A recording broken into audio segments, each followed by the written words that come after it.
I present to Parliament and the people of Uganda the budget for financial year 2025-26 as approved by Parliament.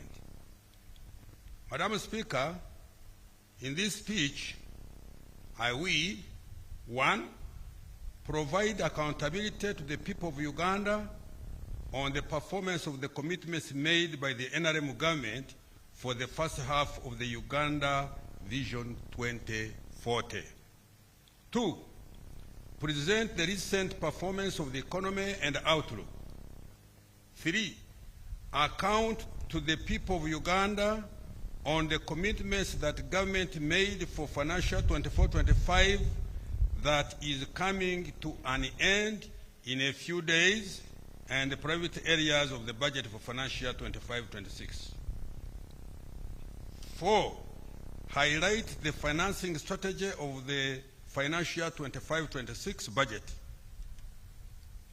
Now, accountability of the performance of the commitments made by the NRM government for the first half of Uganda Vision 2040. Madam Speaker, let me first congratulate His Excellency the President on his leadership that has built a resilient, stable, transformative, and competitive economy that is attractive to investors. Uganda is among the fastest growing economies in the world and is projected to become the fastest growing by 2031 according to the Harvard Growth Club. This is despite the various domestic, regional, and global shocks that have impacted us in the recent years. The growth is on account of a unique economic ideology championed by His Excellency the President, which is built on the 4 principles of socio-economic transformation, patriotism, Pan-Africanism, and democracy. Madam Speaker, the first half of Uganda Vision 2024 started in 2010 with the implementation of the first 5-year National Development Plan, and thereafter NDP 2 and NDP 3, which ends this financial year. The initial years of the NRM government before 2010, we dedicated to restoring sustainable peace, recovering and stabilizing a broken economy, addressing extreme poverty, and implementing reforms that liberalized the economy and created an environment for private sector to flourish. We are now in the phase of socio-economic transformation to facilitate wealth creation and prosperity. Your Excellency, I thank and commend you for this.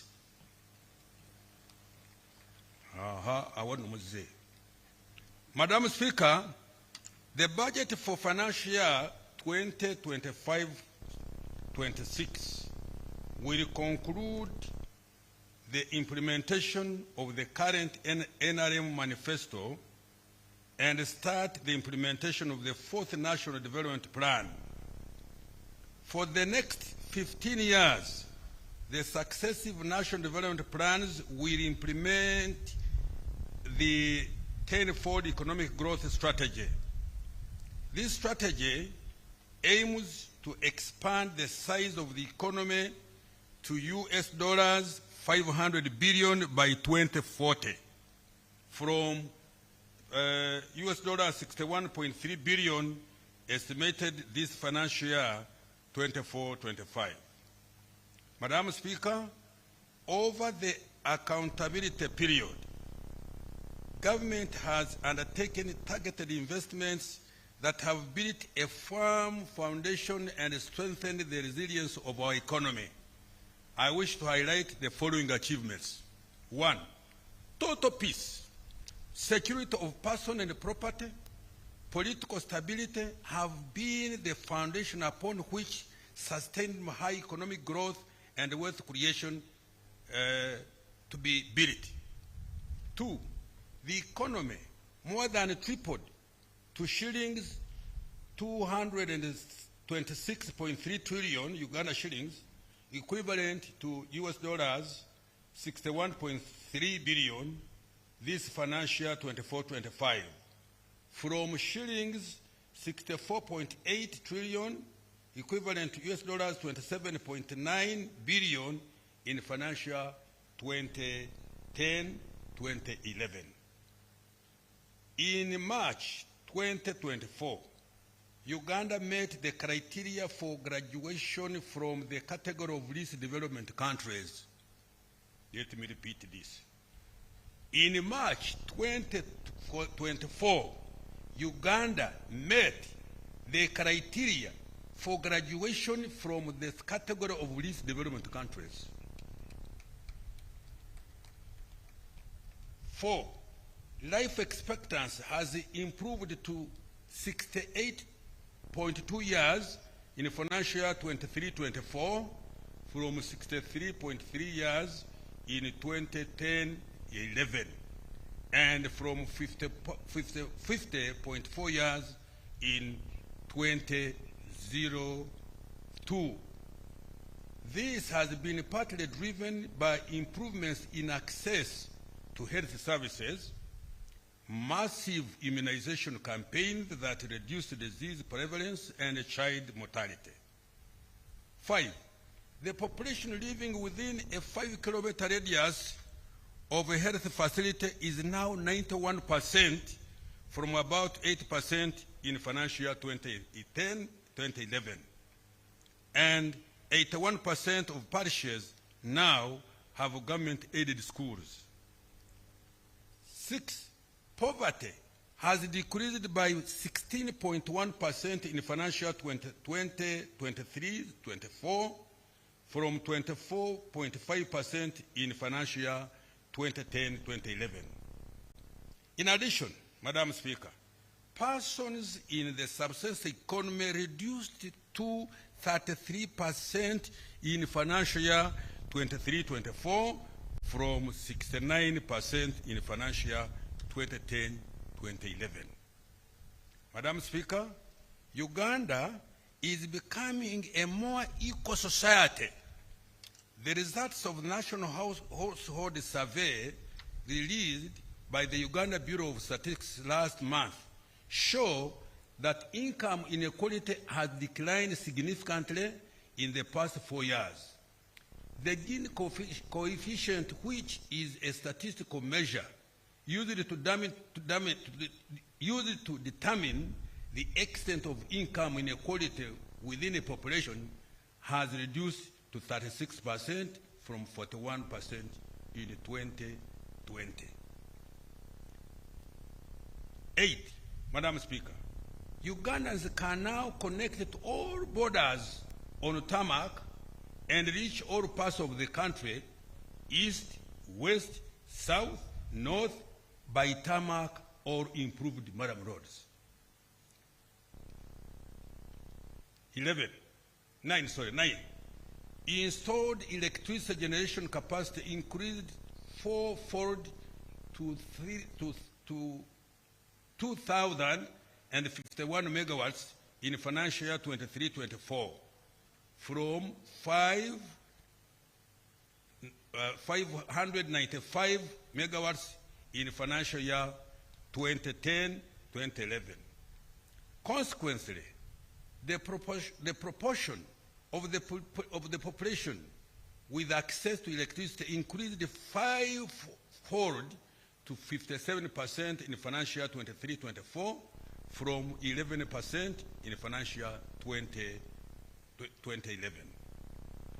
The percentage of the population subscribed to the internet rose to 53% in 2022 from 1.8% in 2010, and the national ICT backbone infrastructure extended to 4,300 kilometers in financial year 22-23 from 1,380 kilometers in financial year 2010-2011.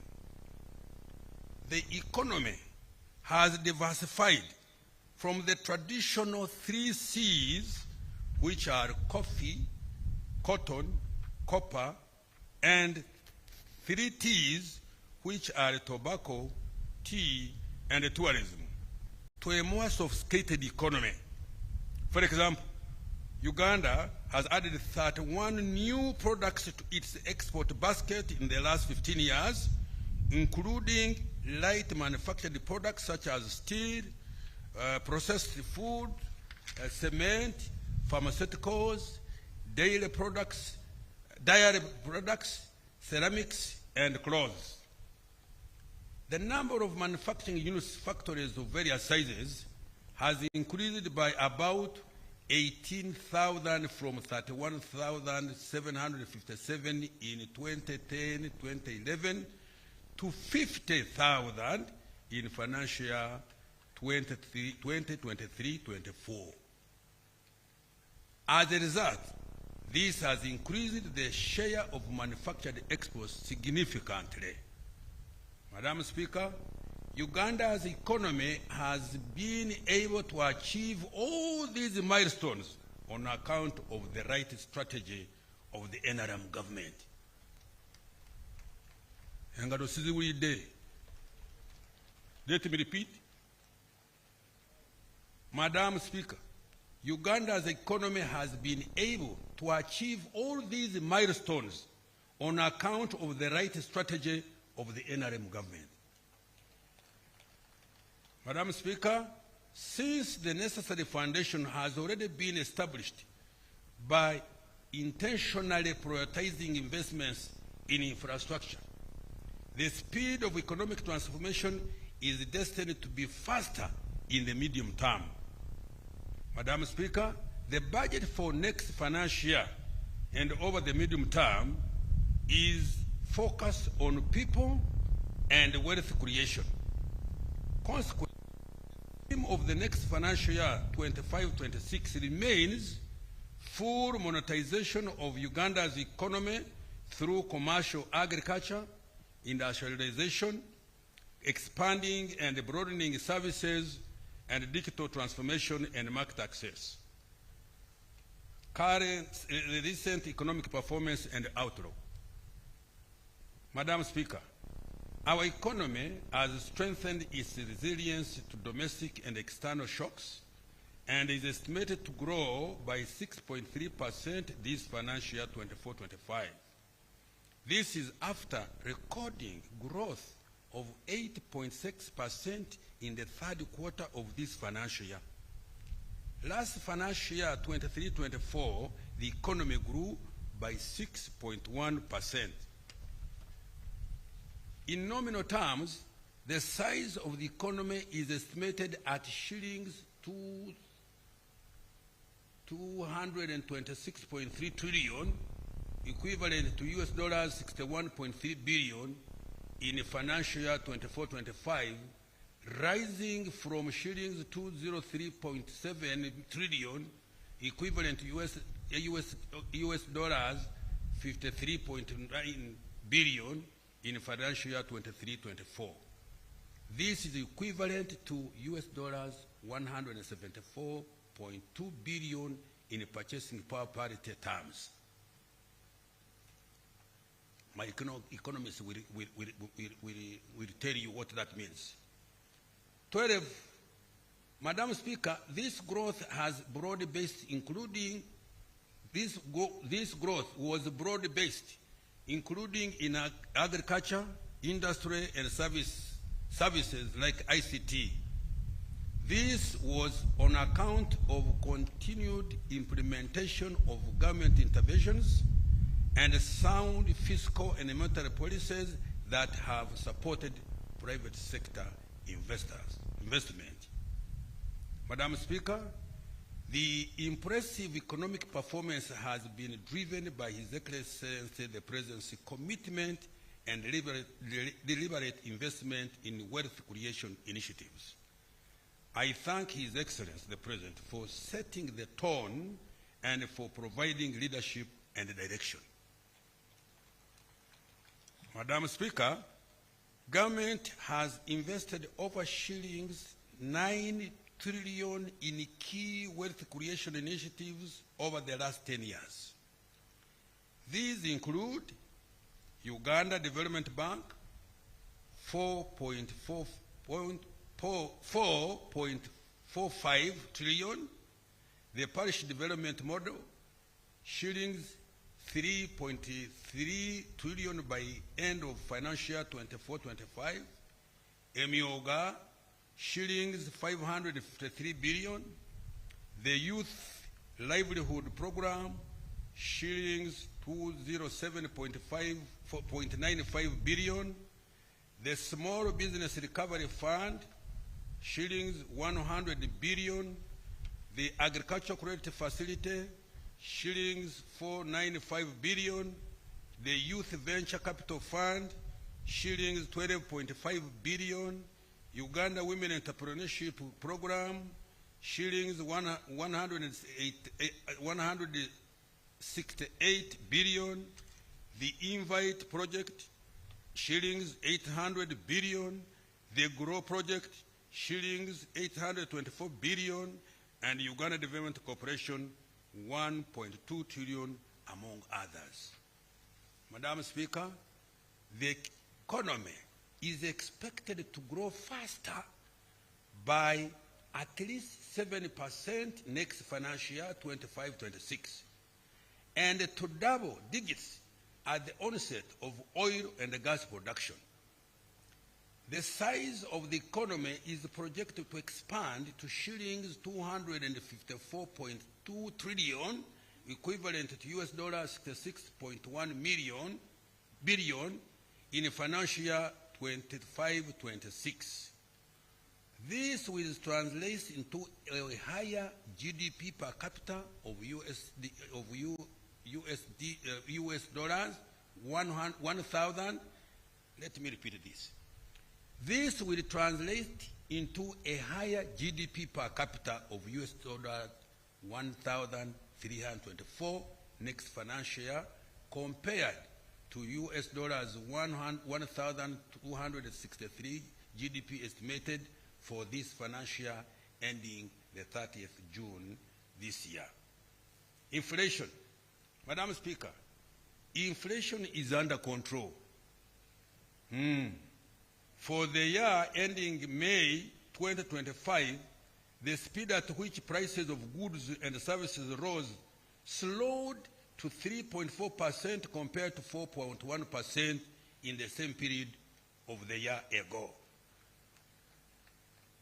The slower pace of the increase in domestic prices was due to good export performance and FDI inflows, which led to a stable shilling, increased food production driven by good weather and the parish development model, and the close coordination of the fiscal and monetary policies.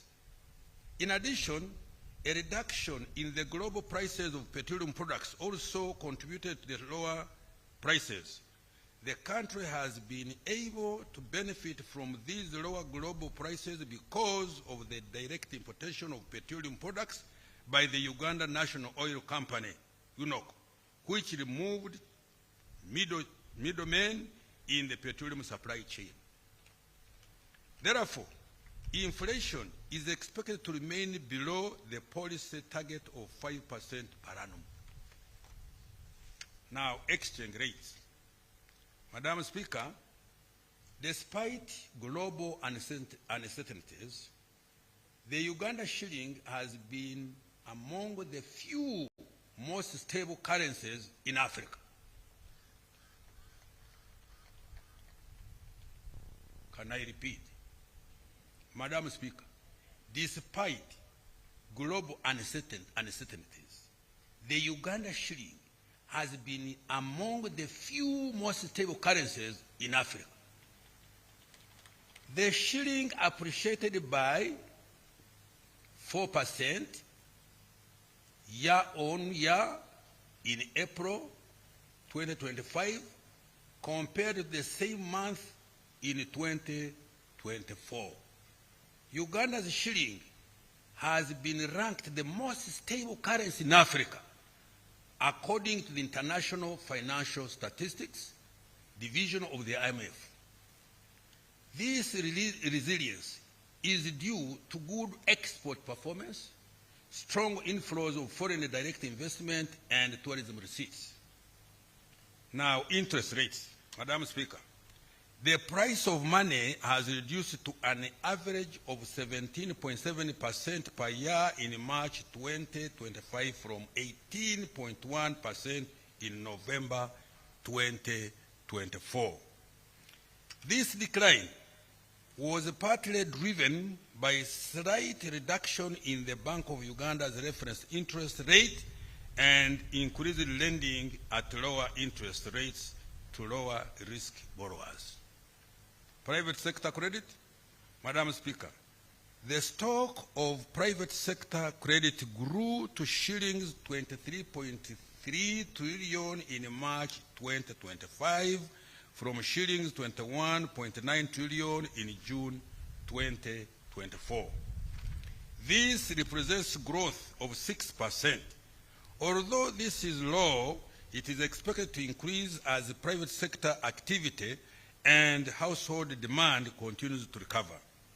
Madam Speaker, contrary to conventional economics that government borrowing crowds out private sector credit, Uganda's government borrowing has instead availed cheaper and patient capital to the private sector engaged in wealth creation initiatives. Government borrows from commercial banks at relatively high rates and avails financing to the private sector in strategic sectors at relatively low or no interest rates. Government has provided direct credit to the private sector and household to supplement credit from commercial banks and other financial institutions through PDM, Emyoga, Youth and Women Livelihood Funds, Women Enterprise Support Funds totaling shillings 9.1 trillion, which is equivalent to 3.6% of total domestic economic output in financial 24-25. External sector development.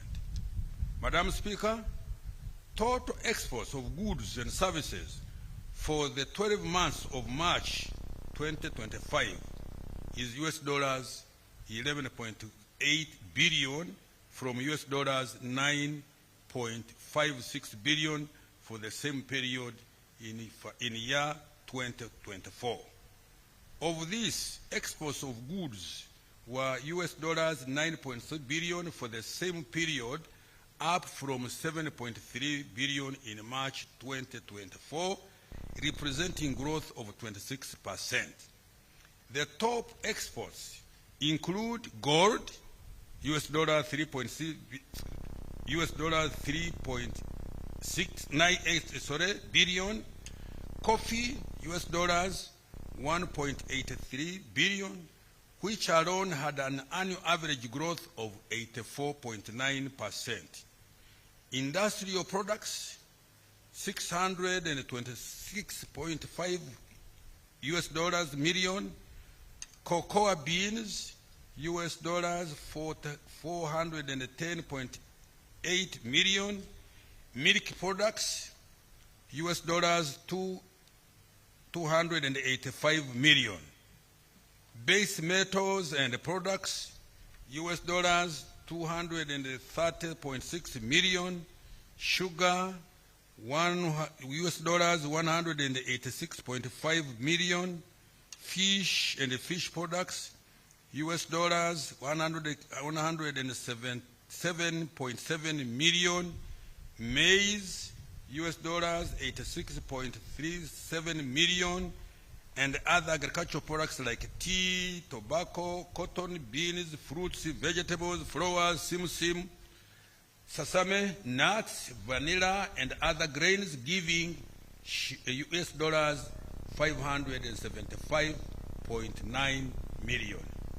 Madam Speaker, this financial year, for the first time in the history of Uganda, coffee exports earnings not only exceeded the $1 billion mark, but are on track to double to US dollars $2 billion per year. While it took the country more than a century to reach US dollars $1 billion earnings per annum from coffee, it has taken just 1 year to double these earnings. This is an example of the kind of economic leap envisioned under the tenfold growth strategy. I therefore implore Ugandans to grow more coffee and, most importantly, add value to our coffee before we export it for higher earnings. Madam Speaker, for the year ending March 2025, the Middle East was Uganda's top export destination, followed by the East African Community, Asia, and the European Union. Uganda recorded large trade surpluses with the Middle East worth US dollars 186.3 million and the European Union worth US dollars 117.7 million. The main export commodities to these markets were coffee, industrial, and mineral products. Madam Speaker, I wish to note that His Excellency the President, Madam Speaker, I wish to note that His Excellency the President's message and deliberate strategy of increasing the share of manufactured exports in the total exports has started producing positive results. New research by the Harvard Economic Growth Lab shows that Uganda has become more complex for its level of income. This means that while earnings from traditional exports like coffee are significantly increasing, their contribution to the total export basket is declining. New products that require more advanced production technology than that expected for our level of income are contributing an increasing share of our total exports. According to the study, in the last 15 years, Uganda added 31 new products to its export basket.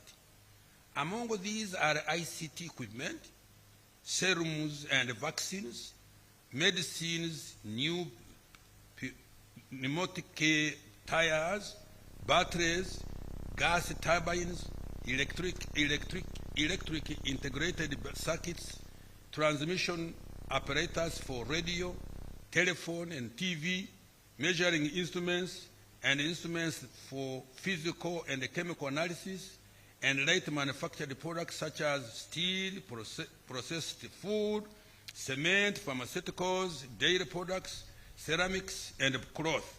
The country also has an opportunity of harnessing the production of 50 new complex products which are referred to as strategic bets. Tourism and foreign direct investment. Madam Speaker, tourism earnings have grown by 13.1% to US dollars 1.52 billion in 12 months to March 2025 from US dollars 1.36 billion during the same period in 2024.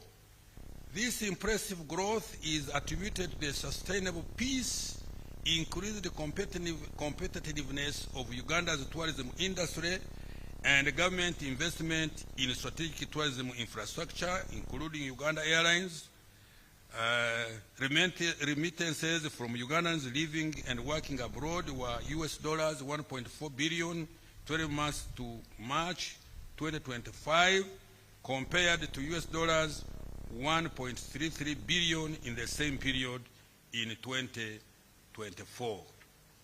Madam Speaker, Uganda has maintained its top ranking as one of the best investment destinations in Africa. Let me repeat this. Madam Speaker, Uganda has maintained its top ranking as one of the best investment destinations in Africa. Foreign direct investments were worth US $3.4 billion in 12 months to March 2025, compared to US dollars 2.99 billion during the same period in 2024. This performance was due to improved competitiveness of our economy. Fiscal performance. Madam Speaker, revenue collection is projected at shilling 31.9 trillion this financial year ending June 2025, equivalent to about 14.3% of total domestic economic output, or GDP. Total expenditure outturn is estimated at shillings 51.53 trillion this financial year, excluding Bank of Uganda securities and domestic financing date rollover. The budget deficit is estimated at 7.2% of GDP. Madam Speaker, government plans to collect shillings 37.2 trillion in domestic revenue next financial year 25-26. This will finance about 60% of the national budget. The rest of the budget will be financed through borrowing and grants. Madam Speaker, government has stepped up efforts to mobilize domestic revenue. Going forward, emphasis will be put on the following. 1, broadening the tax base through strategic investment in the opportunities in agro-industry, tourism, minerals, including oil and gas, science, technology, and innovation, including ICT, as well as interventions that support wealth creation and the growth of small and medium enterprises. Eliminating corruption at URA through punishing corrupt officers and taxpayers who collude with URA staff, as well as leveraging digital platforms to minimize human interaction. 3, enhancing implementation of electronic fiscal receipting and invoicing solutions, which is progression EFRIS, digital tax stamps, rental tax solution, and regular audits, especially for transfer pricing.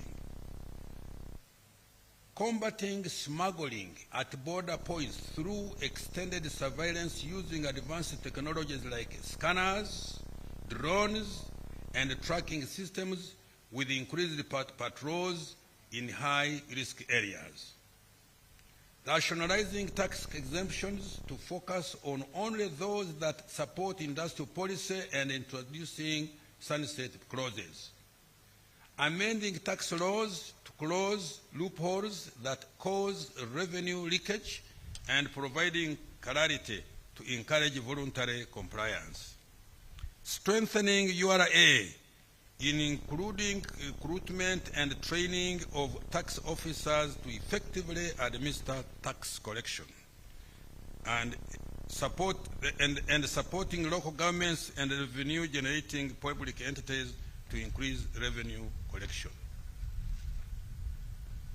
Accountability for financial 24-25 and priorities for the financial 2025-26. Madam Speaker, when I delivered the budget speech for financial 24-25, I made several commitments on government expenditure priorities for the financial year. In February 2025, I presented a detailed semi-annual budget performance report of this financial year to Parliament in line with the law. In this section, I provide the highlights of what government has achieved this financial year to date. Madam Speaker, with respect to investing in people of Uganda, the following has been achieved. Let me repeat. Madam Speaker, with respect to investing in the people of Uganda, the following has been achieved. Health. Madam Speaker, During this period, this financial year 24-25, the following milestones have been achieved in the health sector. 1. Government continued to invest in saving the lives of Ugandans by providing shillings 721 billion for healthcare supplies, general and essential medicines under the national medical stores. This included additional financing of shillings 100 billion for essential medicines, shillings 116.8 billion for RRVs, shillings 2.9 billion for anti-malaria medicines, shillings 17.8 billion for immunization supplies, and shillings 52.3 billion for laboratory supplies, and shillings 2.1 billion for anti-TB drugs. Government continued to improve healthcare infrastructure and equipment.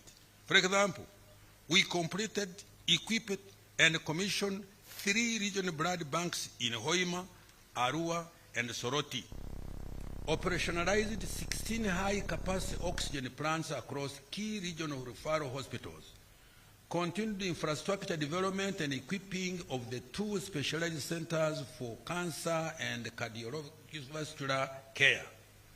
Infrastructure development of Lubowa Specialized Hospital is now at 68% progress, and training of the specialists is ongoing. Constructed new maternity wards and the staff houses in the health center 2s that are being upgraded to health center 3s, distributed 20 digital X-ray machines to general hospitals, and installed CT scans in 14 out of 16 regional referral hospitals. Government implemented interventions for preventive health care, for disease prevention and promotion of healthy lifestyles. For example, trained and deployed community health extension workers across the country to deliver essential health education on hygiene and sanitation, nutrition and disease prevention, and to support routine immunization effort.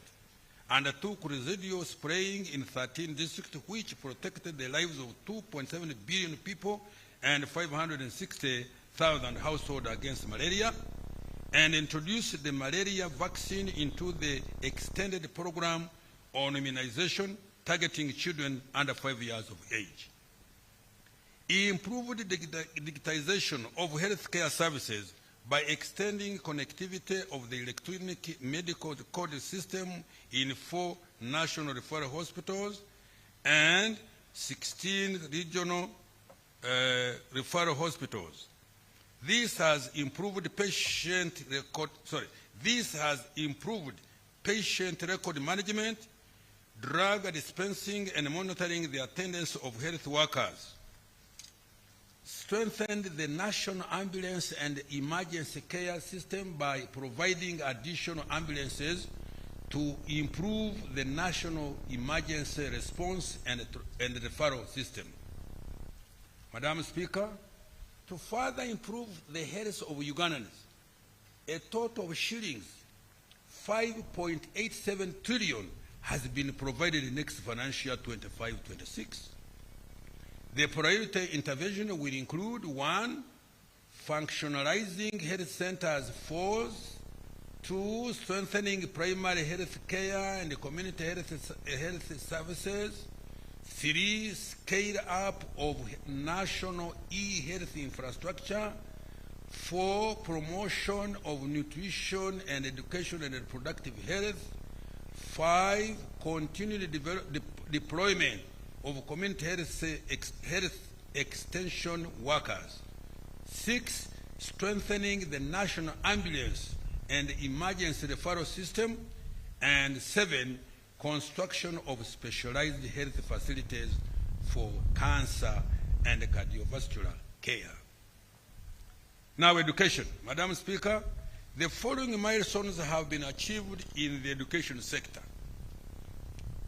1, provided access to universal primary education for 9.2 million learners 905,116 learners under universal secondary education. Minister, for record, it is 9.52.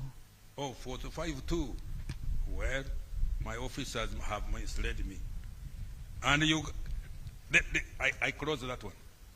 2, over 5,192 students, both on degree and diploma programs, benefited from higher education students loan financing scheme. In addition, 4,000 learners benefited from government sponsorship joining public universities. 3, a total of 166 seed schools have been constructed under the UGFID program. 4, in preparation for CHAN and ACFON 27, government has so far spent shillings 496.8 billion for the construction of Hoima and Akibua Stadia, as well as the associated training facilities across the country. Government will spend a total of shillings 1.3 trillion to get these facilities completed. In addition, Mandela National Stadium has been upgraded, and government commissioned the National High Altitude Training Center, Teriyet, in Kapchorwa. In order to improve compliance with quality standards, government digitalized school inspections in all public schools and certificate awarding technical, vocational education and training institutions. To improve the qualifications and skills of primary school teachers to meet the new minimum education requirement of degree level, government has established the Uganda National Institute for Teacher Education, UNITE. So far, UNITE has enrolled 1,000 students across 5 campuses and has been supported to undertake staff recruitment and take over the operations of 23 primary teachers' colleges to upgrade certificate teachers to diploma level. Rolled out the abridged A-level curriculum to implement the competence-based curriculum for A-level.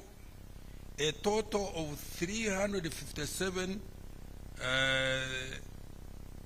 120 learners successfully completed the 4-year cycle under the new lower secondary educational curriculum and are transitioning to the new A-level curriculum. Implemented the TVET reform to increase industry participation in TVET training and delivery. A new TVET council, sector skills council, and secretariat have been established with representation from various sectors. Madam Speaker, next financial year, I have provided 5.04 trillion for priority interventions, which include 1, continuing to provide free education to Ugandans under UPE, USE, and universal post-O-level education and training. 2, providing sponsorship and student loans for higher education. 3, rehabilitation of 120 traditional secondary schools and 31 special need primary schools. 4, construction of 106 new seed schools and expansion of 61 existing secondary schools. 5, recruitment of more teachers and non-teaching staff. 6, strict enforcement of teachers and learners inspection across the country using an electronic system. 7, providing textbooks and instructional materials to improve the textbook to student ratio to 1.3 from the current 1 to 1.5. Operationalization of Bunyoro and Busoga universities. and completion of the ongoing construction of stadia and training facilities ahead of Chan and AFCON 27, as I've said before. Social protection. Madam Speaker, to keep our senior citizens healthy and to actively participate in socio-economic activities, government has divided shillings 811 billion, benefiting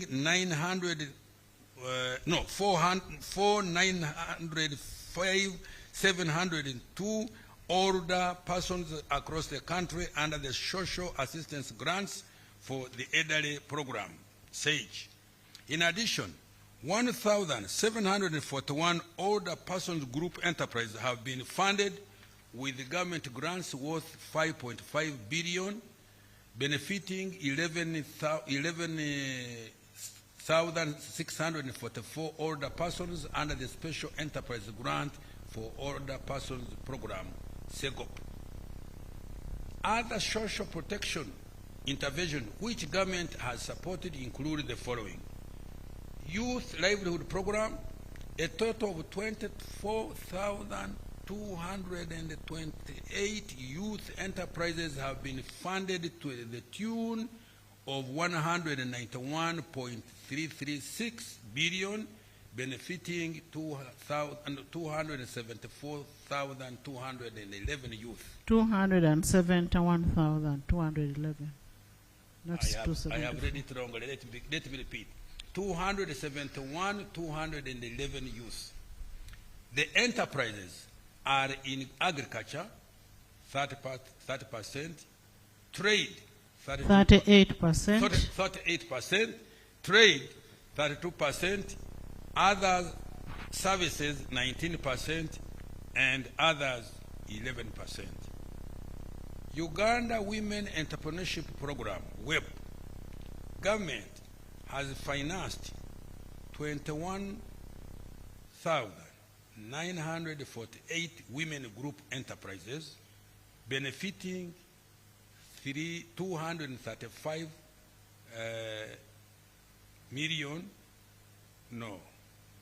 114 women. National Special Grant for Persons with Disability to address high vulnerability and poverty levels among persons with disability. Government has supported 8,107 enterprises, benefiting to 50,900 persons. 59,901. 59,901 persons with disabilities. Madam Speaker, I have provided an additional shillings 404.9 billion for social protection next financial year 2025-26. Water, sanitation, and environmental protection. Madam Speaker, to improve the quality of life, government continues to invest in the provision of safe water, improve sanitation, and ensure protection of the environment. These include the following. 1. Villages in Uganda with at least one safe water source have remarkably increased to 8 out of every 10 villages. Nationwide, 57,951 villages out of 71,225 have been served with a safe water source. 2. Completed the construction of 259 medium and large solar-powered water supply and sanitation systems and gravity flow schemes across the country. 3. Construction of 42 large solar-powered water supply systems is ongoing in Agago, Yumbe, Amudat, Kabong, Kasese, Kakumiro, Sembabule, Kisoro, Rubanda, Mbulamuti, Bulambuli, Kyenkwanzi, Mubende, Kyegegwa, Buyende, Nakaseke, Namayingo, Rakai, and Buvuma. With regard to clean water, construction of piped town water supply systems is ongoing in 32 towns. These include Namasali, Kakingo, Kamuli, Ngoma Town, Lunya, Karogo, Phase 2, Ishaka, Mobilizing, Nyakashaka, Bukumi, Kanapa, and Odongei. Construction is also ongoing in Parabekar, Rhino Camp, Aradufile, Lubeli Refugee Settlement, Bulori, Nyanseke, Busale, Kibuzi, and expansion in 2 towns of Kiboga and Zigoti. Other beneficiary towns are Lamuo, Lacheskot, Iri, Lorenga Kora, Chora, Manafwa, Butaleja Busolwe, Terinyi, Kibuku, Kadama, Budaka, Kaliro, Namungarwe, Lukungiri, and Obongi. Construction of various water supply systems in 26 districts is at varying levels of physical progress. These include Manafwa Town Council, and installation of solar packages that is ongoing in Loslang, Kasawo, Phase 1, Kaburawizi, Phase 1, Bukumi, Burangira, and Kievando, Kasimbi, and Busale Town. Also, government is starting the development of new piped water supply systems in Rwanda, Kabale, Albetong, Nakasongola, Kamuli districts, among others. Madam Speaker, I have provided an additional shillings 366.1 billion next financial year for water resource management, climate change mitigation, natural resources, and environment. The priority interventions include construction of water supply infrastructure to increase service in the underserved communities in rural, urban, and refugee settlements, increasing rehabilitation and expansion of existing water, sanitation, and hygiene infrastructure, and increasing forest and wetland cover. Madam Speaker, overall, I have allocated a total of shillings 11.44 trillion next financial year towards investing in the people of Uganda through health, education, social protection, and water and sanitation. Now, wealth creation programs.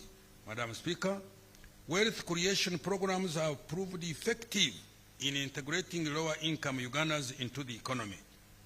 As already reported, poverty and inequality have reduced thanks to the following opportunity equalizing initiatives that government has implemented. Parish development model.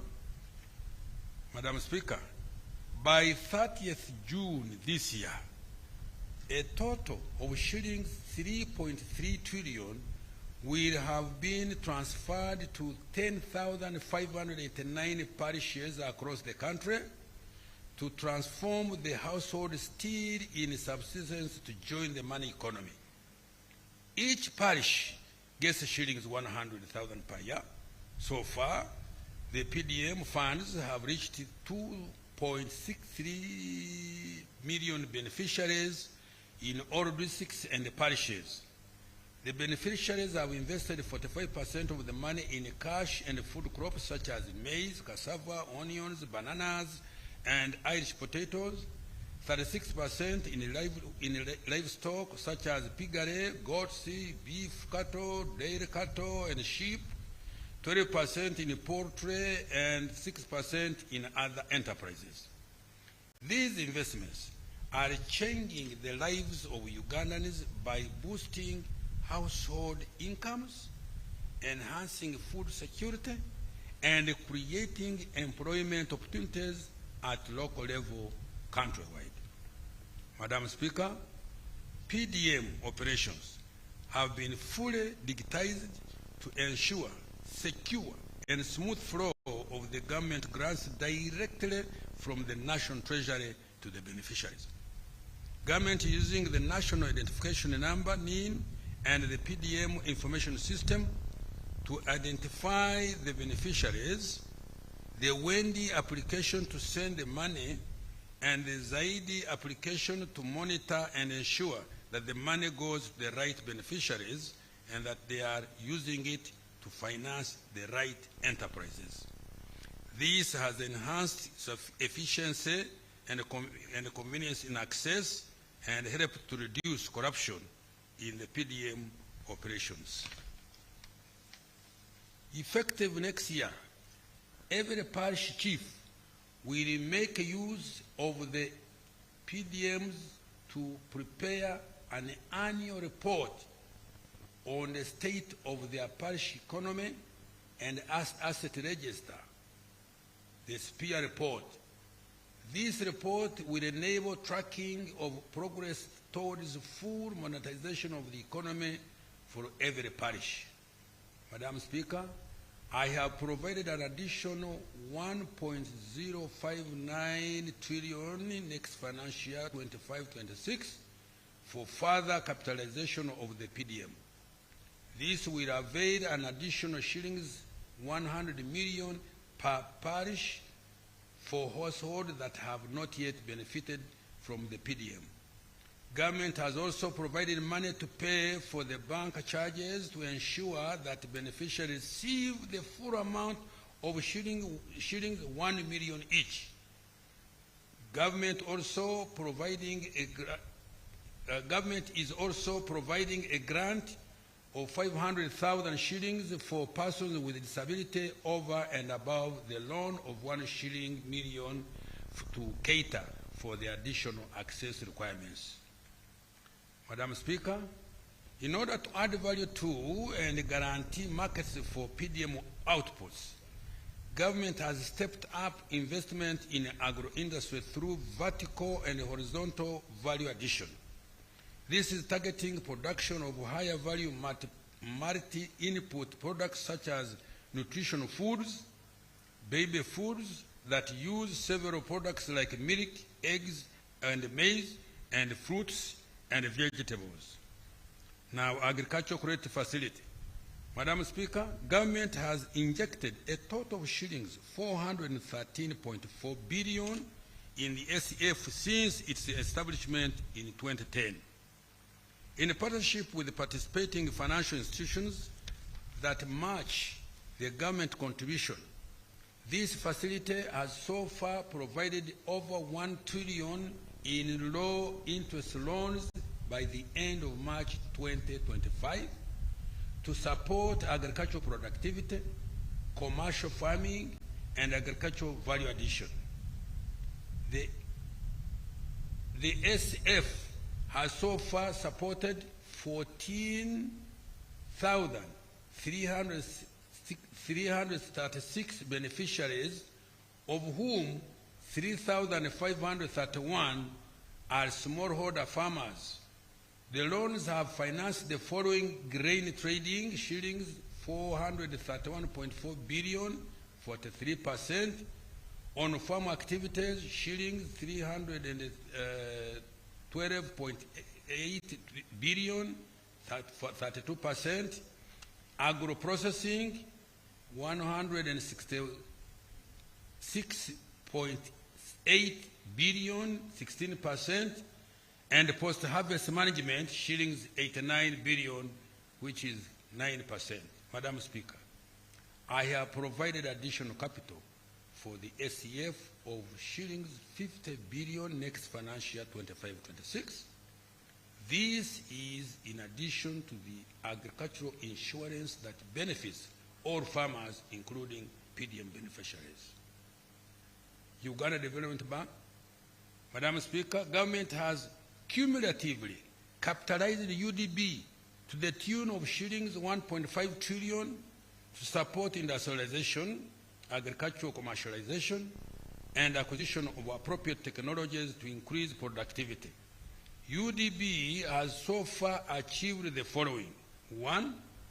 UDB has provided shillings 2.45 trillion to 607 businesses engaged in commercial agriculture, agricultural value addition, manufacturing, tourism, hospitality, education, health services, creatives, and construction industry, and as at the end of December 2024. 2. Businesses supported by UDB have created 55,553 jobs, generated out of value of shillings 23 trillion, contributed shillings 944.2 billion in taxes, generated an equivalent of shillings 3.3 trillion in forex earnings, and shillings 3.15 trillion in profits for the private sector businesses supported. UDB has implemented special programs targeting small and medium enterprises and youth and women-owned businesses engaged in wealth creation. This has been done through provision of business development and incubation services. In order to ease access, UDB is opening up regional offices and has supported wealth creation enterprises in 96 districts across all the sub-regions. Madam Speaker, I have now provided an additional shillings 1 trillion for UDB next financial year. We turn to Emyoga. Madam Speaker, in order to boost incomes of Ugandans engaged in specialized trades, Emyoga, particularly in urban and peri-urban centers, government has so far provided a total of shillings 660 billion. This has benefited a total of 2.4 million Ugandans in creating 471,000 jobs and kick-starting a new local economy in value-added enterprises such as winemaking, carpentry, coffee value addition, metal fabrication, tailoring, artisanal products, mechanics, women in markets, restaurants, and services like hair and beauty salons and transport, among others. Madam Speaker, I am providing an additional 100 billion Uganda shillings next financial year to support more Emyoga enterprises as off-takers of PDM outposts. Following enactment of new TVET Act, government will support certification and issuance of practicing permits to competent practitioners benefiting from the Emyoga program. Small Business Recovery Fund, Madam Speaker. This fund was established to support small businesses which were affected by COVID-19 to recover with an initial capital of 100 million shillings, to be matched by commercial banks and other financial institutions. The funding from the SBRF has enabled 3,496 micro, small, and medium enterprises to recover from the effects of COVID-19, saving over 26,672 jobs in the sectors of trade and commerce, hospitality, and education and construction. Madam Speaker, In order to accelerate full monetization of the economy through various wealth creation programs, I have provided shillings 3.05 trillion next financial year, 2025/26. These funds are going to be passed. 2.3 trillion. Next it is financial. shillings 3.05 trillion. These funds are going to be passed on to Ugandans in wealth creation through PDM, shillings 1.059 trillion, Emyoga, shillings 100 billion, UDB, shillings 1 trillion, Uganda Development Corporation, shillings 187.1 billion, and the Agricultural Credit Facility, shillings 50 billion. Others include GROW, generating growth opportunities and productive for women enterprise, 231.3 billion, Invite, investment for industrial transformation and empowerment, shillings 275.1 billion, presidential zonal industrial hubs and skilling initiatives, shillings 58.5 billion, to turn youth into manufacturers, and support to microfinance, shillings 48.5 billion. Agro-industrialization. Madam Speaker, the interventions in agro-industrialization this financial year and next financial year have prioritized research, increase in productivity, commercialization, and value addition in agriculture. Madam Speaker, some of the key achievements in this financial year include: 1, research and genetics development of selected value chains. The National Animal Genetic Resource Center and the Data Bank has introduced superior animal genetic resources for breeding, multiplication, and distribution to farming households under PDM. NARO has completed the manufacturing facility for anti-tick vaccines at Nakisesa in Wakiso district with the capacity to produce over 20 million doses of the anti-tick vaccine per year. NARO has also developed agricultural technologies that increase productivity, such as water-saving cultivation technology, drought-resistant varieties, and integrated pest, disease, and weed control technologies, among others. Research in coffee by Nakori has contributed to increased national coffee production, productivity, and export earnings. Increasing agricultural production and productivity. The capacity of water for irrigation has increased to 54.76 million cubic meters. This is on account of government investment in small and large irrigation systems, including solar-powered irrigation. In particular, 7 large-scale irrigation schemes have been completed. These include Ngenge in Kwene district, Luengaju in Kabarole, Tochi in Oyam, Mobuktu in Kasese, Olwenyi in Kira, Lira, Doho 2 in Butareja, and Wadley in Watch. Another 3 irrigation schemes are currently under construction. These are Akomai in Bukedia district, Atari in Kweni Bulambuli district, and Namatala covering Budaka, Mbale, Butareja districts. Madam Speaker, another 142 solar-powered irrigation and water supply schemes have been completed across the country. In addition, 157 solar-powered irrigation and water supply schemes are under construction. Furthermore, 4,300 micro-scale irrigation facilities were constructed in 135 districts across the country and have benefited smallholder farmers of less than 2.5 acres. Madam Speaker, in addition, government completed Useke Dam in Kabong and Ogunga Dam in Katakwi for livestock, irrigation, and fish farming.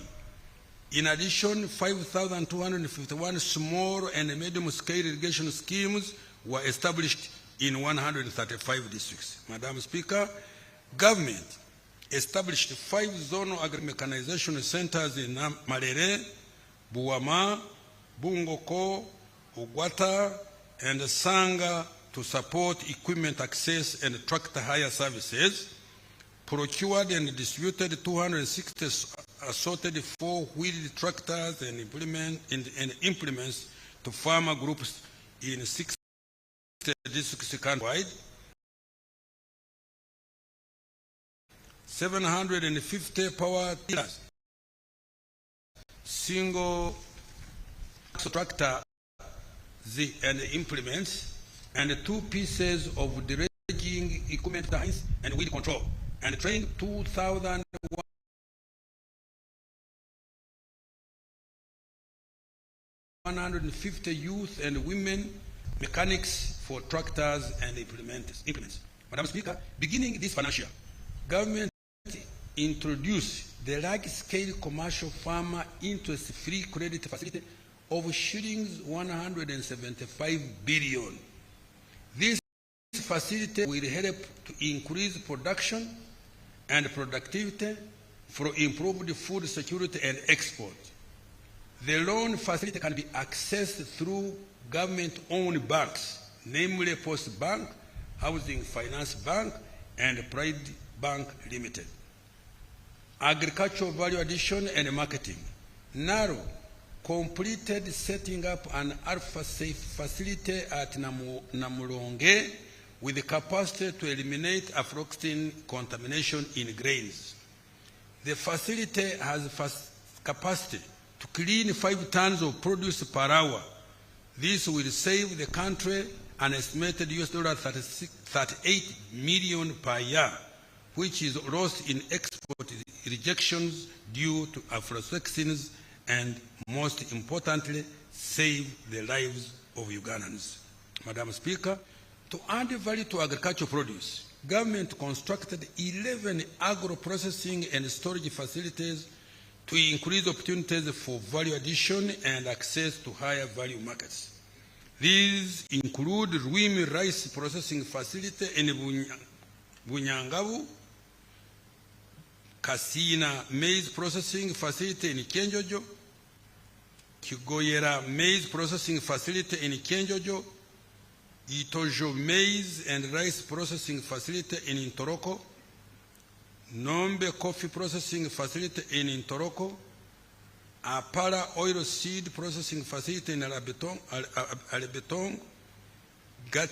Gatianga Coffee Processing Facility in Winyangabu, Akorinmonyin Rice Processing Facility in Katakwi, Kajamaka Rice Processing Facility in Kumi, Chikwata Coffee Processing Facility in Nakaseke, and Chiwoko Maize Processing Facility in Nakaseke again. Madam Speaker, government is strengthening partnerships with the private sector through Uganda Development Corporation to support local value addition and manufacturing in a wide range of agricultural value chains. These investments include Soroto Fruit Factory, Budadiri Arabic Coffee, Mbale Growers Tea Factory, Mabale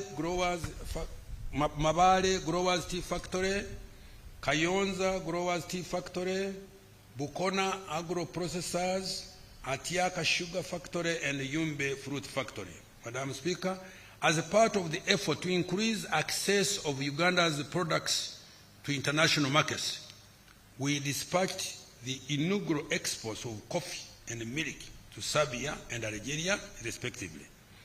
The milk exports to Algeria have potential to fetch Uganda export earnings worth $500 US million.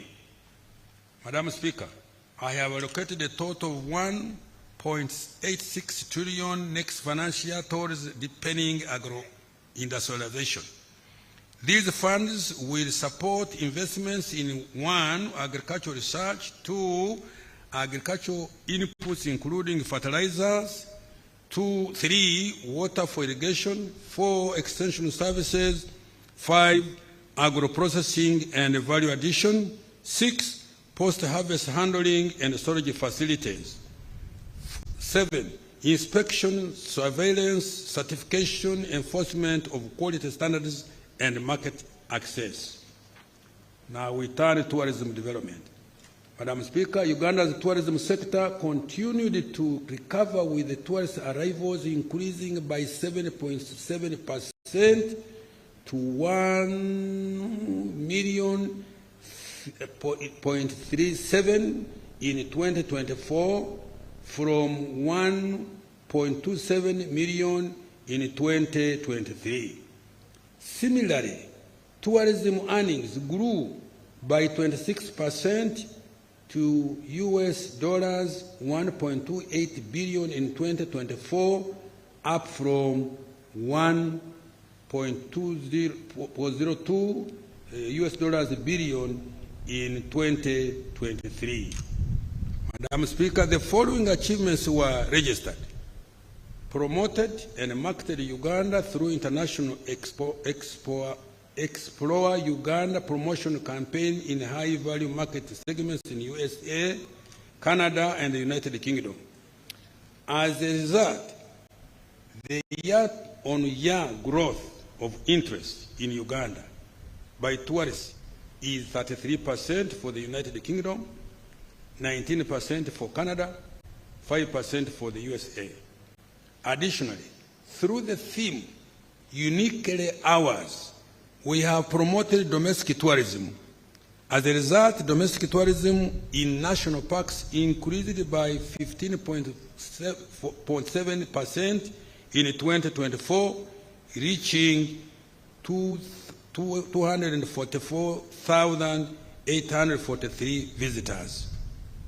Continue to innovate and modernize tourism products to make them more competitive.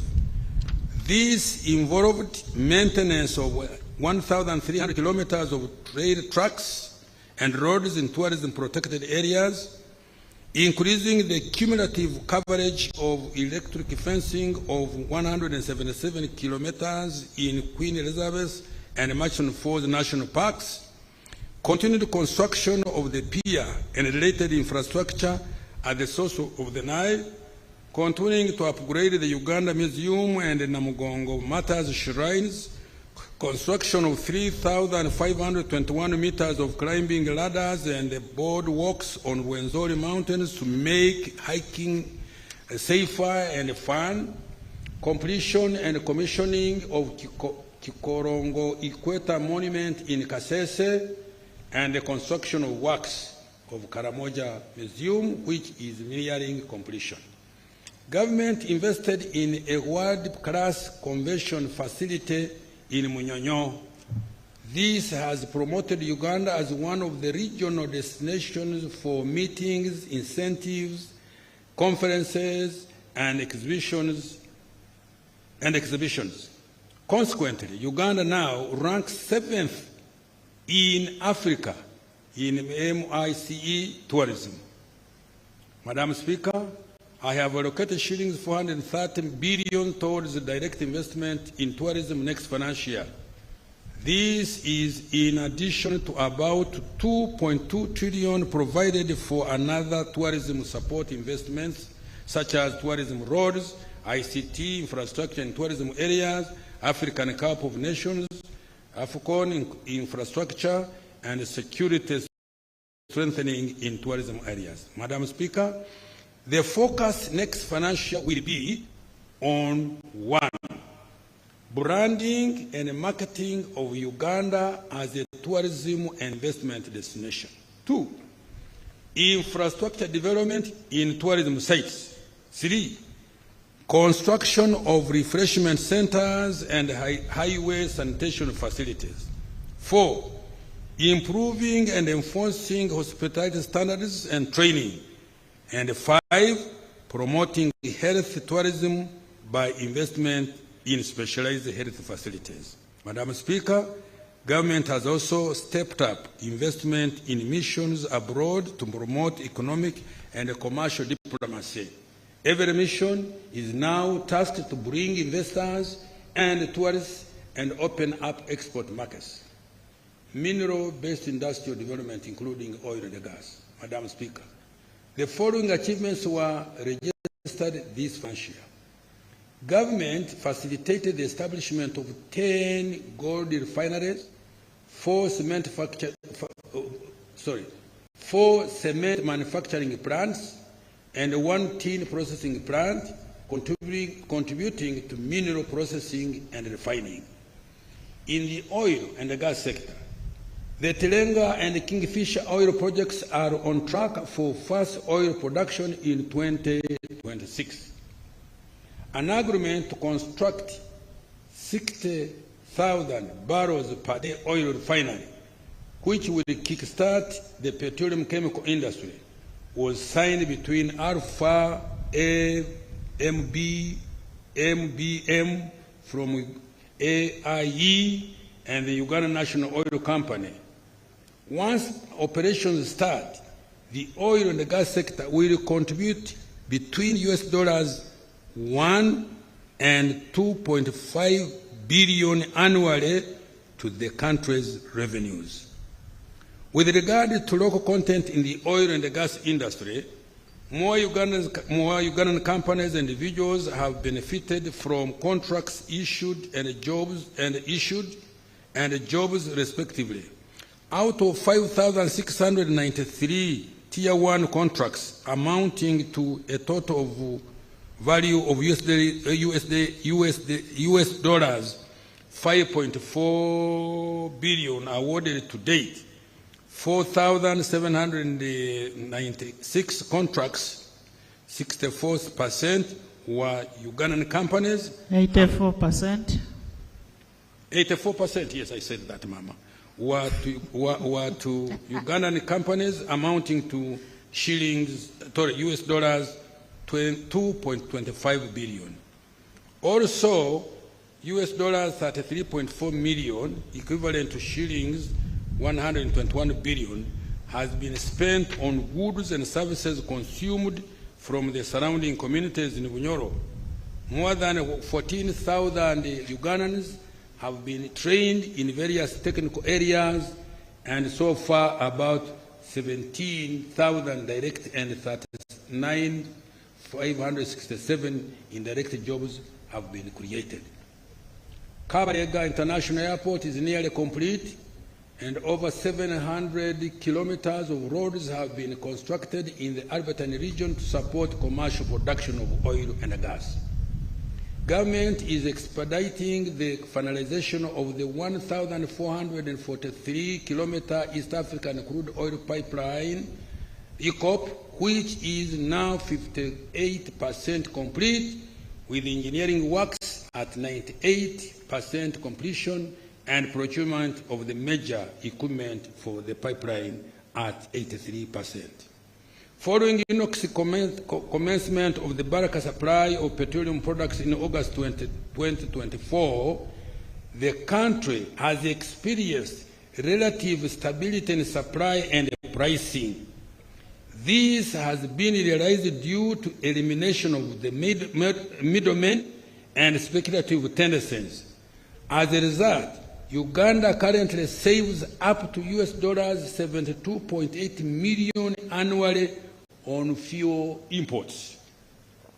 Madam Speaker, I have provided 875.8 billion next financial year for mineral-based industrial development, including oil and gas, for 1, continued qualification of mineral resources, starting with iron ore, gold, and copper, and strengthening their tracking system. 2, capitalization of the Uganda National Mining Company. 3, establishing mineral markets and buying centers to enable transparent mineral trading. 4, expediting finalization of the East African crude oil pipeline.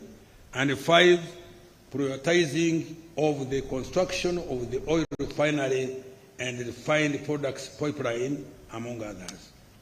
Science, technology, and innovation, including ICT and creative industry. Madam Speaker, STI, including ICT and creative arts, provide an important avenue for the country to develop high-tech exports and add new sources of growth and jobs. Madam Speaker, this financial year, the following milestones have been achieved in the development of knowledge economy. 1, completed and operationalized the Kira vehicle plant in Jinja. The plant has an annual capacity of 2,500 vehicles. So far, 41 buses have been produced, out of which 29 are electric. The electric buses produced can run up to 500 kilometers when fully charged. The plant has signed a letter of intent to supply more than 3,700 electric buses to West Africa. The plant has signed a letter of intent to supply more than 3,700 electric buses to West Africa.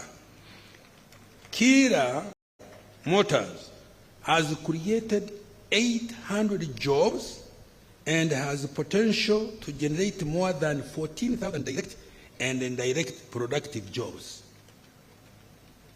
Invested in vaccine development and commercialization, as well as innovation in therapeutics, diagnostics, and other healthcare tools. Government has cumulatively invested total of shilling 274 billion in the thereby former manufacturing facility located at Matuga in Wakiso district. The facility is now licensed by the National Drug Authority and has started manufacturing generic drugs such as tablets, capsules, powders, non-antibiotic drugs, and antifungal drugs, among others. Madam Speaker, government is making progress in development of vaccines for the Crimean Congo hemorrhagic fever and Rift Valley virus. We also completed accreditation of the Alphasan vaccine manufacturing facility to produce anti-tick vaccines. Scientists at Makerere University developed a PCR kit which has been used to conduct more than 2 million tests at 50% of the cost of imported alternatives, saving the country US dollars 37 million. Guru University developed highly effective rapid testing kits for crop diseases for cassava and sweet potatoes. Madam Speaker, government has invested in a coffee factory in Ntungam to fast-track local value addition to coffee. The factory will have 3 processing lines for roastery, freeze, dry, and spray dry technology to produce instant roast and ground coffee, respectively. The roastery line has started production and other processing lines are at 50% installation. The banana value addition facility in Vishenyi has started production. Oh, Katonda yebazibwe. The plant is producing several value-added products like banana flour used in bread, cakes, biscuits, and baby food. The plant is increasing automation and capacity to 140 metric tons from 14 metric tons. It has started penetrating the local and international markets with orders from South Korea, the Middle East, South Africa, Italy, and USA. Madam Speaker, with regard to ICT, government has continued to expand internet connectivity and digital infrastructure across the country. The geographical coverage of broadband internet connectivity stands at 72% of the country, covering 4,387 kilometers.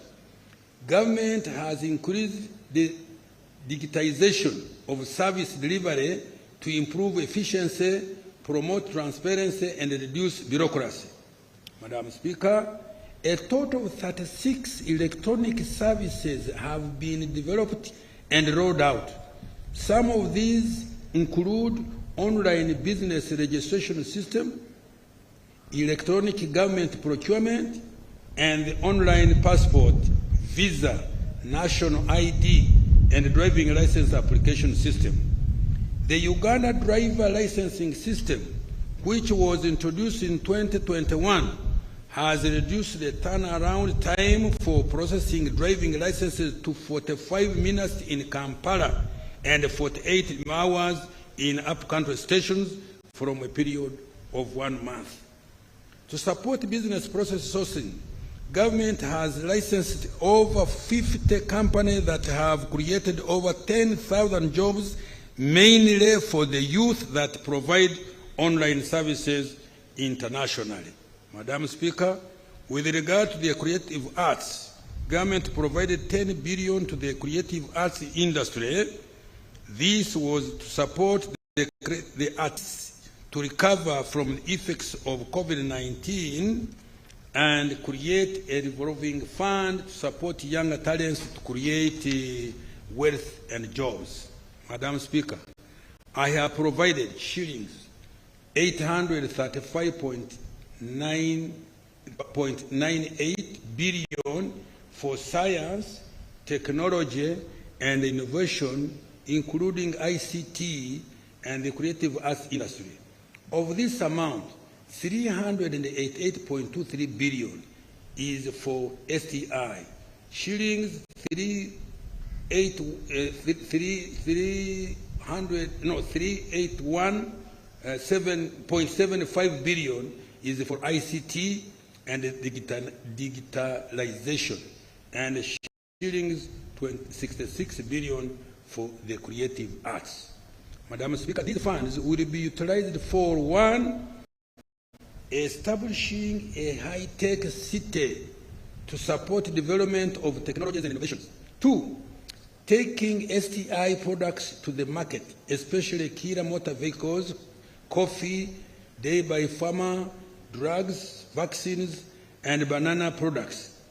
Additional investment in R&D and innovation, increasing coverage, reliability, and affordability of internet, enhancing digitization of government services and e-commerce, promoting BPO for job creation, acquiring a home for creative artists for their production and innovation, fast-tracking the Copyright and Neighboring Rights Act to protect intellectual property and artistic works, and finally, further capitalization of the revolving fund for arts with an additional shillings 18 billion, bringing it to a total of shillings 23 billion. Now, infrastructure development. Madam Speaker, this priority area includes both transport and energy infrastructure. During this financial 24-25, some of the following achievements were realized.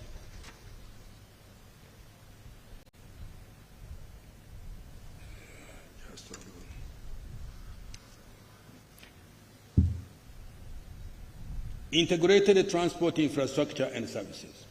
Madam Speaker, the road network that is tarmacked now stands at 6,287.6 kilometers, representing about 30% of the national road network compared to 3,112 kilometers in financial 2010-11.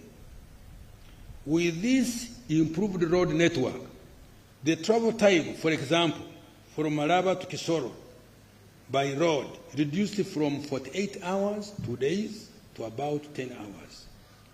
This will further improve with the completion of the Kampala-Jinja and Busegampigi Express highways. Uganda is now connected by tarmac roads at all its major international border points, from the South Sudan border, Kitgum, Nimule, Oraba, in Acholi and West Nile, to the southern border of Tanzania, Mutukula, Rwanda, Miramahi, Katuna, and Chanika, and the Congo border, Bunagana, and from the Kenya border, Wakaka, Malaba, and Busia, to the Congo border, Mpondwe, Busunga, and Kaisotonya in the west. Madam Speaker, despite the challenges faced in the road sector this financial year, we continue to make progress as follows. 1. Rehabilitated a total of 125 kilometers on several ongoing projects. 2. Upgraded over 100 kilometers of roads to paved bituminous standards on several ongoing projects. 3. Government fully disbursed shillings 579 billion, which was used for maintenance of national, district, urban, and community access roads. 4. Government is revamping the road and drainage infrastructure within the entire Greater Kampala metropolitan area, to the extent that the entire city is now a construction site. A total of shillings 1.4 trillion has been dedicated to improving roads and drainage within the Great Kampala metropolitan, what that is. To deal with the traffic congestion arising out of gridlock generated by roundabouts, all major junctions are being improved and signaled with traffic lights. The Kampala flyover and road upgrading project has been completed. Beverly. Construction of 10 bridges is ongoing at an average of 74.7% progress. Madam Speaker, next financial year, government has significantly increased the budget for road infrastructure development. I have allocated an additional 790 billion, bringing the total budget for roads to 4.28 trillion. The following will be prioritized next financial year. 1. Start construction and complete ongoing works for road projects as highlighted by His Excellency the President in his State of the Nation address. In addition, the roads which had been left out to be prioritized are Puranga Acholi Bur, 64 kilometers, Kampala Gayaza Karaji, 33 kilometers, Lugazi Wikwekiyindi, 28 kilometers, Kabwohe Wizewera Nyakambu Nsika Nyakabirizi, 92.2 kilometers, Kisubi Nakauka Natete Kasanje Impigi Mauguru Nanziga Maya Buaya, 71 kilometers, Busegampigi 10 kilometers, Najanankumbi Usabara 11 kilometers,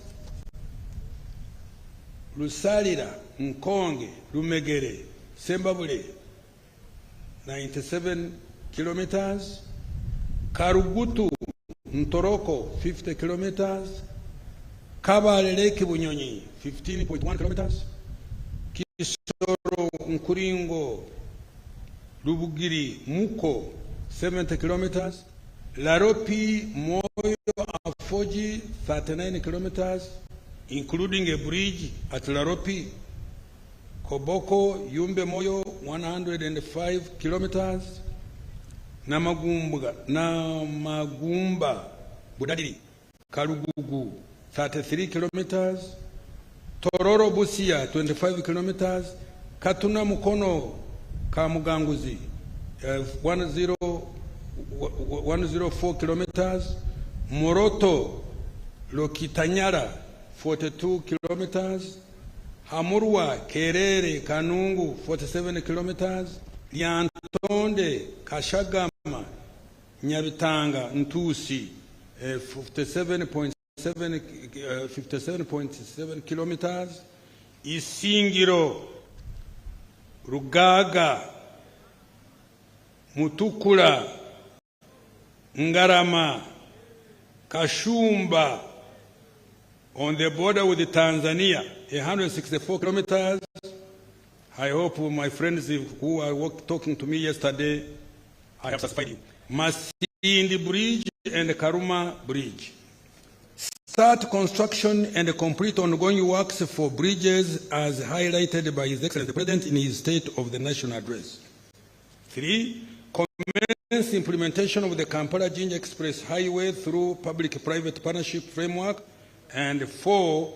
Prioritize maintenance of the core national road transport network and DUCA. Railway transport, Madam Speaker, in November 2024, His Excellency the President launched construction of 272 kilometer standard gauge railway from Malaba to Kampala. The SGR is a strategic investment for our country.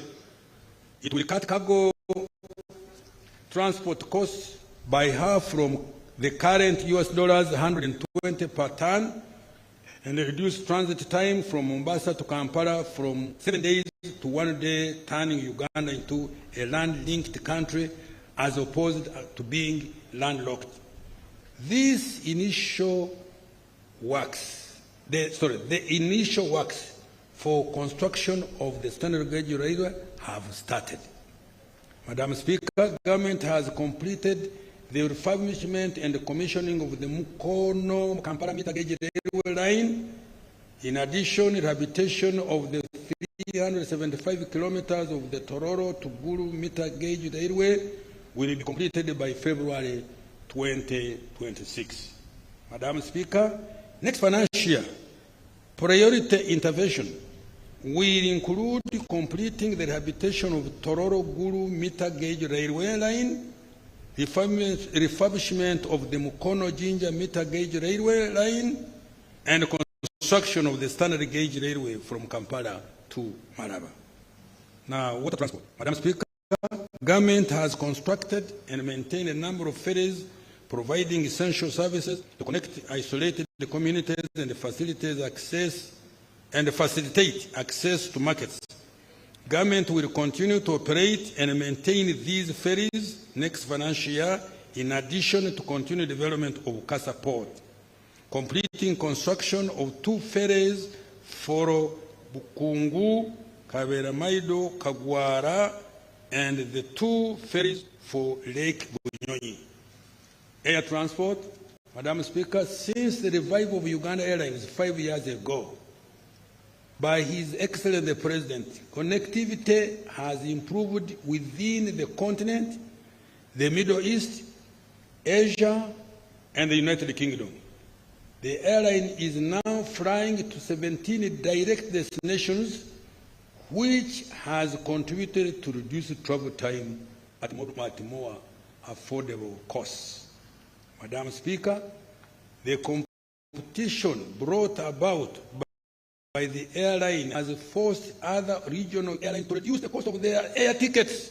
For example, a return air ticket to Nairobi has stabilized at about $300 compared to $800 in 2019. Madam Speaker, the airline is supporting trade and tourism in addition to business air travel. The national airline is now the largest operator and has 24% market share of all air travel out of Entebbe Airport, up from 4% in 2019. Its revenue increased to shillings 319 billion in financial 23-24 from 28 billion in 1920. Madam Speaker, With the increased capitalization and acquisition of additional aircrafts, the airline will increase efficiency and travelers to and from Uganda will enjoy direct and cheaper travel to more international destinations. Madam Speaker, the upgrade, rehabilitation and expansion of Entebbe International Airport is nearly complete. The expanded airport has a new cargo facility and a new passenger terminal, among others. This is going to further improve the passenger experience and the trade and tourism.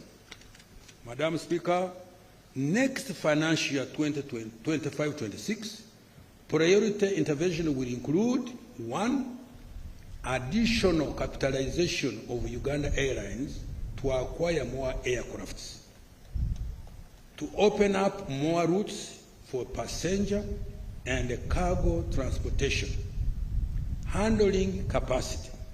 2, operationalization of Kabalega International Airport. 3, rehabilitation and upgrade of the existing strategic airports and aerodromes. Madam Speaker, I have provided 6.92 trillion next financial year 25-26 for integrated transport and infrastructure service, including roads, bridges, railways, water transport, and air transport. Now I turn to energy development. Madam Speaker, several milestones have been registered in the development of our energy infrastructure. These include: installed electricity generation capacity has now reached 2,051.6 megawatts. 2, the electricity transmission line network expanded by 874.8 kilometers to 5,140 kilometers. 3, access to electricity has increased to 6% from 57% in financial year 23-24 after connecting over 197,000 new customers. Following Uganda Electricity Distribution Company Limited takeover of distribution electricity, the cost of power has reduced by 14%, saving consumers shillings 250 billion annually. A tariff of US$5 cents per kilowatt hour has been achieved for all extra large consumers of electricity, those consuming above 1.5 megawatts at off-peak. Madam Speaker, I have provided 1.4 trillion next financial year 25-26 to undertake the following priority interventions. 1, additional investment in UDCL to ensure affordable, efficient, and reliable distribution of electricity to consumers. 2, enhance access to electricity through implementation of the $638 million electricity access scale-up project, covering grid expansion, connectivity, and clean energy options for 1 million new electricity connections. Further, government will continue investing in priority transmission lines and substations, particularly to the industrial parks, growth centers, and other strategic manufacturing facilities like the clinker factory in Moroto, Karamoja, the fertilizer factory in Kampiringisa Mpigi, Simba cement factory in Imbarara, Western Uganda, Dairy Farmer in Matuga, Wakiso district, and the coffee factory in Ntungamo, among others. Commence development of new power generation plants to meet growing demand. These include new hydropower plants at Ayago and Oryang in Nyoya district, and Kiba in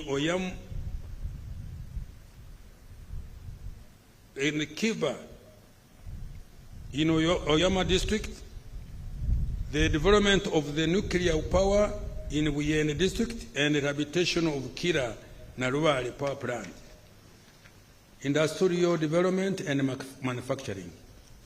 Madam Speaker, With regard to industrial development and manufacturing, the following achievements have been registered. Government has operationalized 8 industrial parks, which include Namamve, Luzira, Bweyogerere, Mbale, Soroti, Kasese, Mbarara, and Jinja industrial parks. We have also supported the development of 3 private-owned industrial parks, which are Lionishen in Kapeka, in Nakaseke district, MMP in Buikwe district, and Tiantang in Mukono. To date, a total of 628 companies, stroke industries, have been allotted land within the various industrial parks, 47% of which are in manufacturing. Out of all the companies allocated land, 307 are fully operational, 105 are undertaking construction, and 122 have commenced preparatory activities. The parks have attracted a total capital investment of US dollars 4.5 billion and created 181,403 jobs.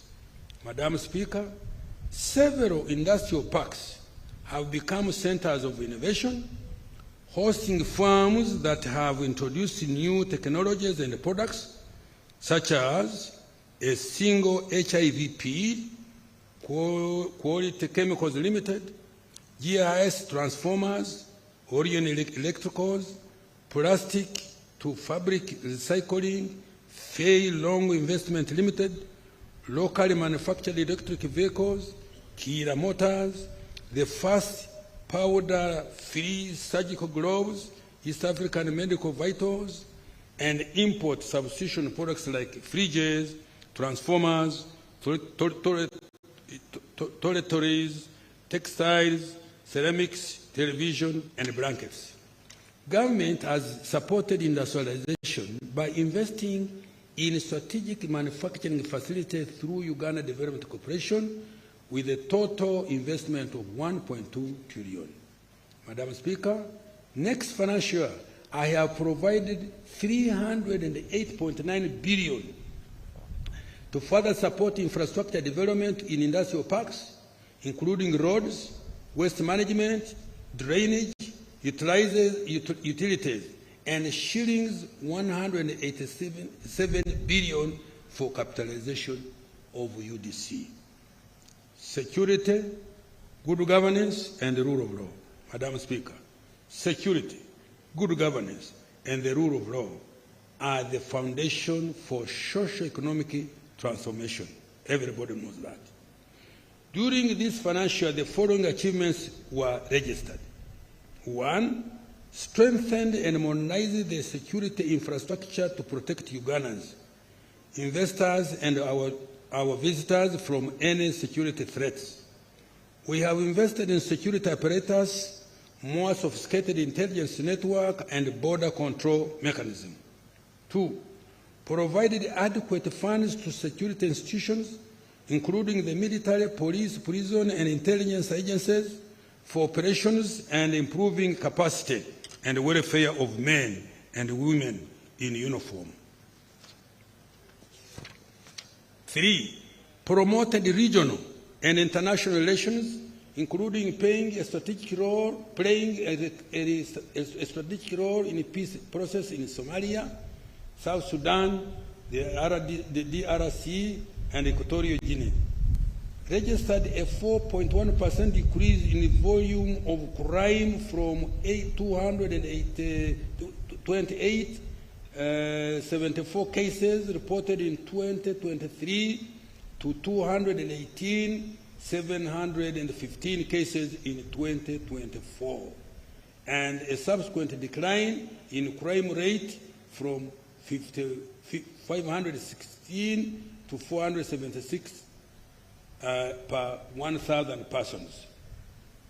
Commenced mass enrollment of Ugandans on 17th May 2025 to acquire national identity cards with a target of registering 17.2 million unregistered persons and renewing 15.8 million expired cards. Apart from securing elections and aiding our national security, the national ID has contributed to improve the efficiency in accessing public services, broadened financial inclusion, eased travel within the East African community, and stamped out fraud arising from identification. Improved efficiency in the delivery of citizenship and immigration control services. The average turnaround time for processing of honorary passports has reduced to 4 from 14 days. Government has started to roll out the intelligent transport monitoring system to improve security. To date, 26,818 vehicles and 62,512 motorcycles have been registered. In addition, government has invested in security cameras to improve tracking of crime in Greater Kampala metropolitan area on major highways. Sorry. Government has also started implementing regulations for speed limits using the express penalty system to reduce fatalities on roads. This is the way to go. If there is any problem with the rates, they will be reviewed and the penalty will stay to save the lives of Ugandans. Uganda prisons is transforming from a consumptive to a productive force. This has contributed to food security and reduced the budget required to look after inmates. In addition, the prison service contributed to growth of local textile industry through increased production of cotton. This financial year, the service produced 1,733 metric tons of maize seed, 485 kilograms of cotton to the local textile industries, and 12,290 metric tons of grain to contribute to prisoners' feeding requirements. Government was effectively represented in courts, tribunals, and commissions. Out of 393 cases concluded, government won 285, which is 72.5%, and saved shillings 548 billion that would have otherwise been paid as costs. Government implemented the NRA manifesto commitment on cattle compensation in the Acholi, Rango, and Teso sub-regions. Since financial year 2021-22, a total of shillings 142.9 billion has been paid to 53,592 claimants. I have provided shillings 80 billion next financial year to pay the remaining claimants. In addition, I have provided 15 billion for ex gratia Akasimo to the Ruero war victims. Madam Speaker, next financial year, I have provided shillings 9.9 trillion for 1, consolidating Uganda's security through continued modernization and professionalization of the security agencies. 2, improving the welfare of the security forces. 3, undertaking general elections in 2026, which are just around the corner. Increasing access to justice, law and order services. And 5, strengthening immigration and border security. Madam Speaker, government is stepping up the fight against corruption. We are automating all government processes to reduce human interaction and ensure traceability. investing in more performance and forensic audits, and enforcing accountability. I think I should read this paragraph. Let me read it. Madam Speaker, government is stepping up the fight against corruption. We are automating all government processes to reduce human interaction and ensure traceability, investing in more performance and forensic audits, and enforcing accountability. Administration of Justice. Madam Speaker, the following achievements were registered. The judiciary has significantly scaled up alternative dispute resolution mechanisms like mediation, plea bargaining, and small claims procedures, reducing justice costs and speeding up dispute resolution. For example, in 2024, a total of 3,391 cases were resolved through mediation. In addition, plea bargaining achieved a success rate of 87%. Completed the Supreme Court, Court of Appeal, Rukungiri High Court, and Budaka and the Patongo Magistrates Courts, 5 new High Courts, court circuits in Wakiso, Entebbe, Kumi, Rugazi, Patongo, and 10 magistrates courts were operationalized, bringing the total to 268 courts countrywide. Construction is ongoing of regional appeal courts in Gulu and Mbarara, Soroti and Tororo High Courts, and Karenga Magistrate Court. This will further reduce travel distances for justice. 3. There is increased use of technology in delivery of justice.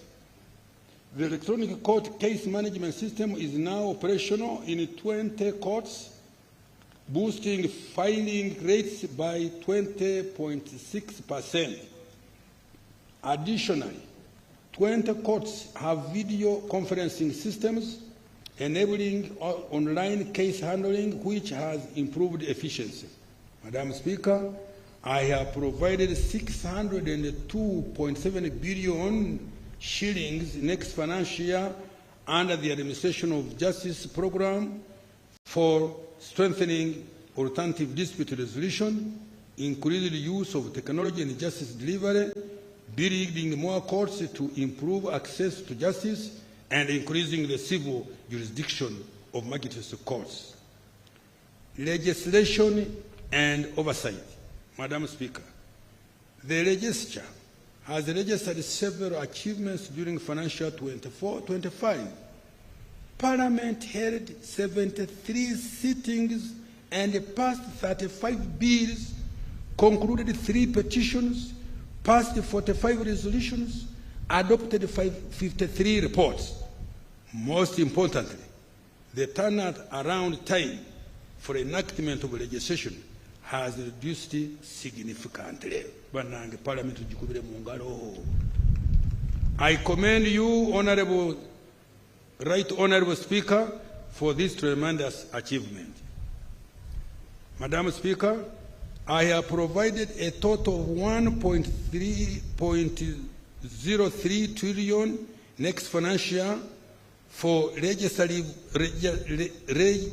legislative processes, public engagements, and outreach, providing parliamentary oversight of democracy and governance, and ensuring accountability for public funds and implementation of public programs. Management of natural disaster. Madam Speaker, to protect Ugandans from disaster, this financial year, government invested 200.3 billion in early warning systems, mitigation interventions, and the provision of relief items to affected households and communities in the disaster-prone areas. Madam Speaker, next financial year, I have provided shillings 20.7 billion plus a contingency fund of 169 billion to support disaster management. I have also provided 12.4 billion for improving meteorological services and early warning systems to improve efficiency and accuracy of weather forecasting for agriculture, air travel, and climate change tracking. Elimination of domestic arrears. Madam Speaker, government has put in place a strategy to eliminate domestic arrears in 3 financial years, starting financial year 25-26. Payment of domestic arrears will prioritize suppliers of goods and services, contractors, and compensations for land and to war claimants. Madam Speaker, I have increased the allocation for domestic arrears to shillings 1.4 trillion from 200 billion provided this financial year. To prevent accumulation of new arrears, starting next financial year, my ministry shall implement the following measures, and they are not easy measures. 1, enforcement of the commitment control system. 2, sanctioning accounting officers responsible for creation of any arrears. 3, providing and ring-fencing adequate counterpart funding for multi-year projects. I am about to close. Financing the budget for the financial year. Resource envelope. Madam Speaker, the total resource envelope for financial year 25-26 amounts to 72,481,502,103 shillings. This is detailed as follows. Domestic revenue amounting to shilling 37.55 trillion, of which 33.7 from 33.94 trillion will be tax revenue, shillings 3.28 trillion non-tax revenue, and shillings 328.6 billion local government revenue. Domestic borrowing, shillings 11.38 trillion, domestic financing maturing domestic debt 10.30 trillion, grants and external borrowing for general budget financing is 2.08 trillion, external financing for projects is 11.33 trillion, of which 2.8 trillion are grants. Expenditure allocations. Madam Speaker, the following resources have been allocated as follows. Wages and salaries, 8.57 trillion. Non-wage recurrent expenditure, shillings 28.33 trillion, which also includes operational funds for institutions, financing for all wealth creation funds, financing for science and technology investment, grants for education and health, medicines, maintenance of infrastructure, and interest payments, among others. 3, development expenditure, 18.24 trillion. 4, domestic debt for refinancing, shillings 10.03 trillion. 5, debt amortization, 4.98 trillion. 6, domestic debt repayment to Bank of Uganda, 493 billion. 7, domestic arrears, 1.4 trillion. 8, local government expenditure from own revenue, shillings 328.6 billion. Madam Speaker, I have attached the details of the resource envelope and expenditure allocations by vote for financial year 25-26 as annexes 2 and 3.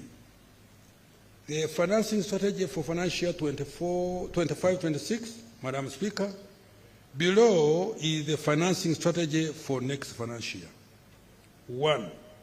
Improving tax administration to raise an additional shillings 1.89 trillion. 2. Introduction of new tax measures to increase domestic revenue by shillings 538.6 billion. 3. Rationalizing tax exemptions to eliminate inefficient ones that do not support industrial policy. 4. Repurposing resources in the budget for financial 24-25 from less productive to high impact areas in line with the 10-fold growth strategy. 5. Mobilizing more concessional financing from international financing institutions such as the World Bank, IMF, African Development Bank, Islamic Development Bank, Badeya ECT. 6. Mobilizing development finance from other innovative sources, including public-private partnerships, climate finance, private equity, sukuk bonds, panda bonds, diaspora bonds. Tax for financial year 25-26. Madam Speaker, an additional revenue of shillings 538.6 billion will be raised from new tax policy measures that were approved by Parliament. In addition to raising revenue, the measures will support the growth of businesses and the economy. The measures also include technical amendments to tax laws aimed at improving clarity and consistency, creating a fairer and a more predictable tax environment for businesses and taxpayers, and removing ambiguities that create loopholes leading to revenue leakage. These amendments are also intended to enhance tax administration, encourage voluntary compliance, and empower Uganda Revenue Authority to effectively enforce tax laws. Madam Speaker, I wish to present key highlights of the changes in tax laws. Income tax, exemption to start-up businesses. The NRM government has granted a 3-year income tax holiday for start-up businesses established by citizens after 1st July 2025. This is intended to support startups that struggle with the high initial investment costs. The incentive is to foster innovation, encourage formalization of SMEs, enhance business survival, and promote employment. Exemption from capital gains tax on transactions. Government has granted an exemption from capital gains tax on transactions where an individual transfers asset to a company they have established but also under their control. This is a deliberate policy intervention aimed at encouraging formalization of businesses. Madam Speaker, currently many Ugandans operate businesses under their personal names, often as sole proprietors or informal entities. When these individuals seek to transition into more formal and structured corporate entities for purposes of growth, access to finance, strengthening governance, or succession planning, they face a capital gains tax liability simply for transferring their assets into a company they fully own. This tax burden has been removed. Income tax exemption for Bujagali hydropower project. Madam Speaker, government has granted an income tax exemption to Bujagali Energy Limited for 1 year up to 30th June 2026 in accordance with our contractual obligations. This is intended to mitigate a rise in electricity tariffs. Stamp duty. Removal of stamp duty on mortgages and agreements. Madam Speaker, government has removed stamp duty on mortgages and agreements. This reform is intended to lower the cost of debt for businesses and individuals. It will also remove the financial burden imposed on businesses and individuals when they enter into agreements. Tax Procedure Code, waiver of interest and penalty for voluntary payment of outstanding principal tax.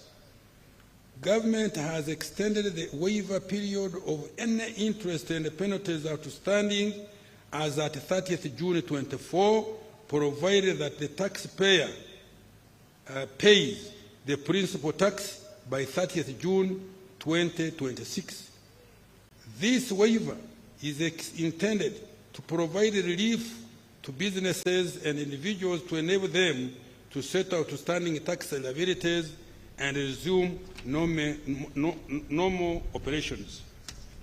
Value-added tax, reform of the penalty regime for non-compliance with IFRIS.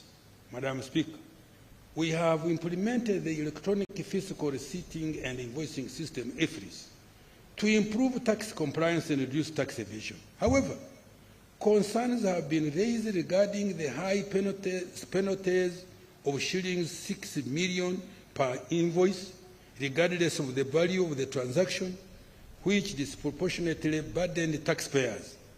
To address this issue, the penalty structure has been amended so that the penalty for non-compliance will instead be twice the tax owed by the taxpayer. I urge taxpayers to embrace the IFRIS system as it helps the taxpayer to reduce lengthy and burdensome transactions with URA staff, audits, and penalties. It also promotes transparency and creates an even playing field. Excise duty, Madam Speaker. We have increased the taxes on cigarettes to discourage consumption, but also generate additional revenue.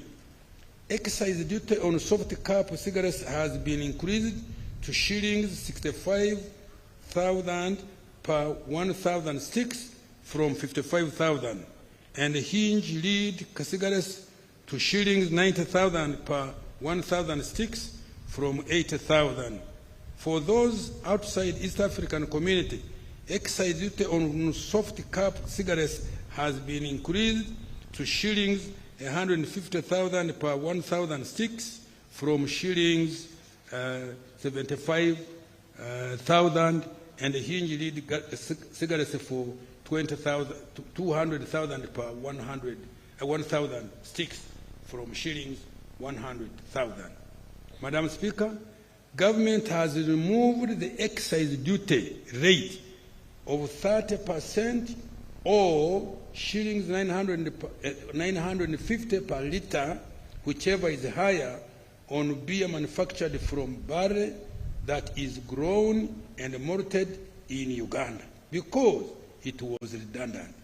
Also, government has adjusted the excise duty on beer manufactured with local raw materials content of at least 75% by weight of its constituents, including water, to 30% or shillings 900 per litre from 30%, or 650 per litre, whichever is higher. This is to ensure that a manufacturer pays the same amount of tax whether using a specific rate or an ad valorem rate. Taxes on external trade. Introduction of an import declaration fee on imported items. Madam Speaker, I have imposed a small fee of 1% of the customs value on taxable items under the common external tariff.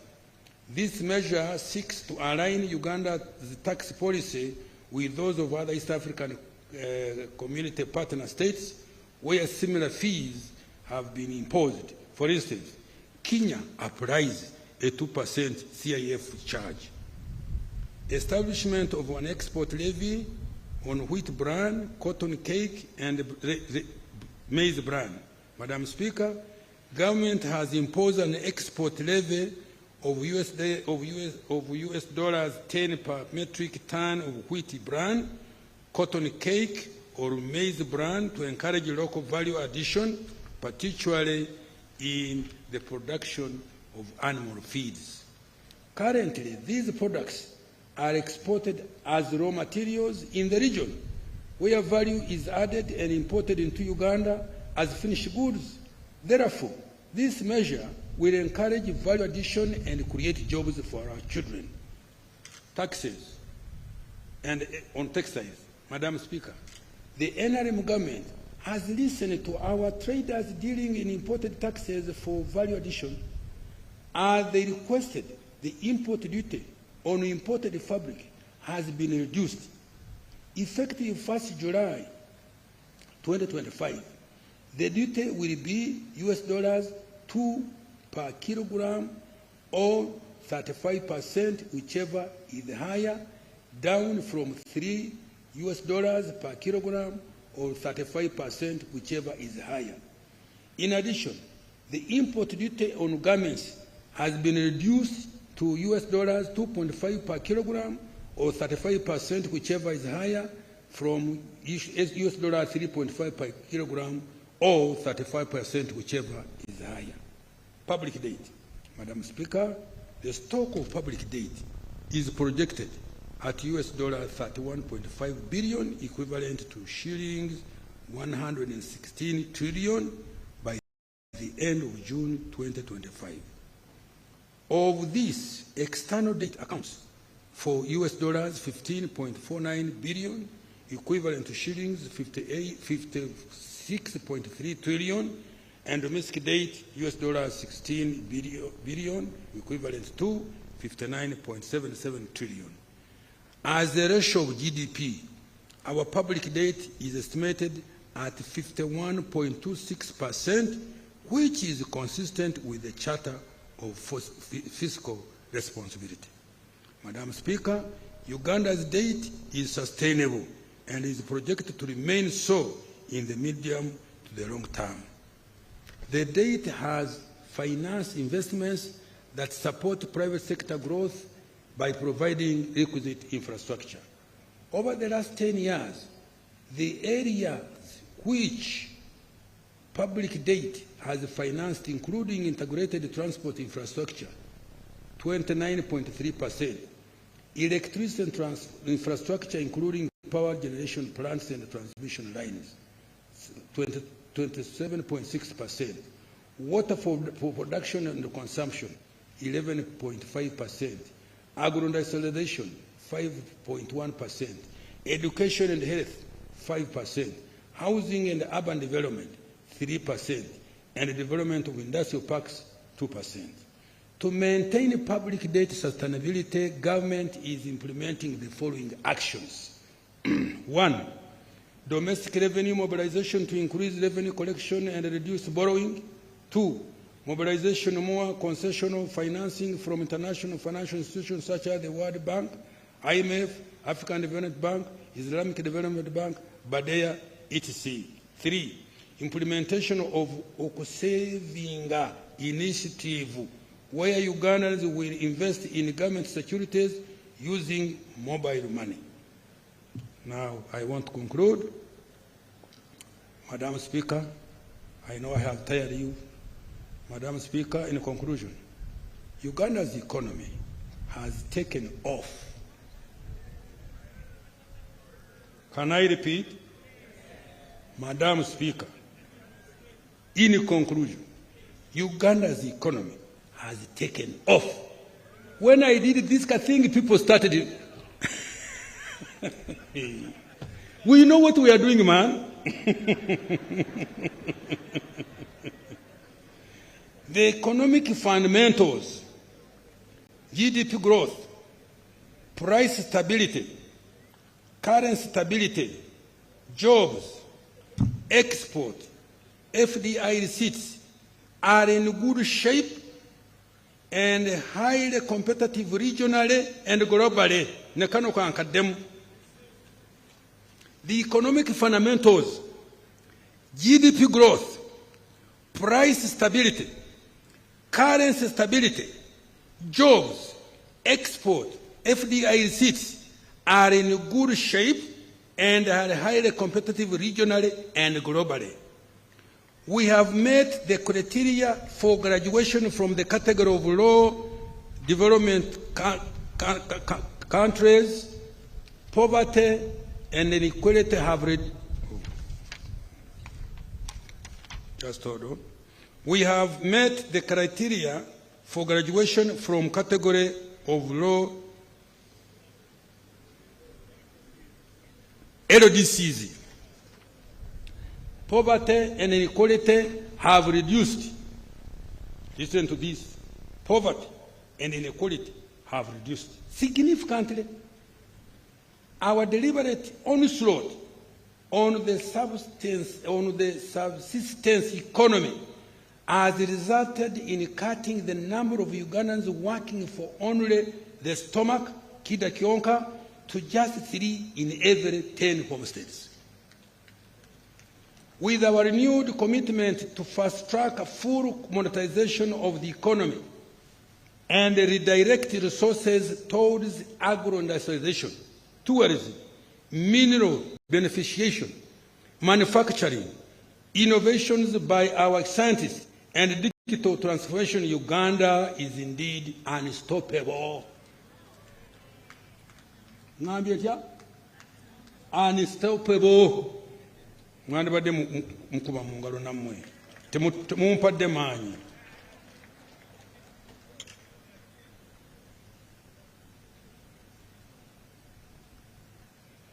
This budget, therefore, is for all Ugandans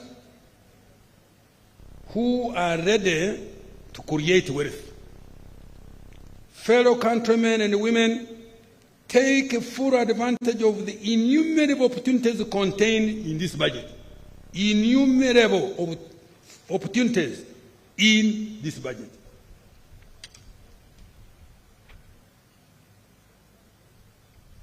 To those still in subsistence economy, the PDM and other wealth creation funds have been availed to support you to join the money economy in any of the 4 sectors: commercial agriculture, industry, services, or ICT.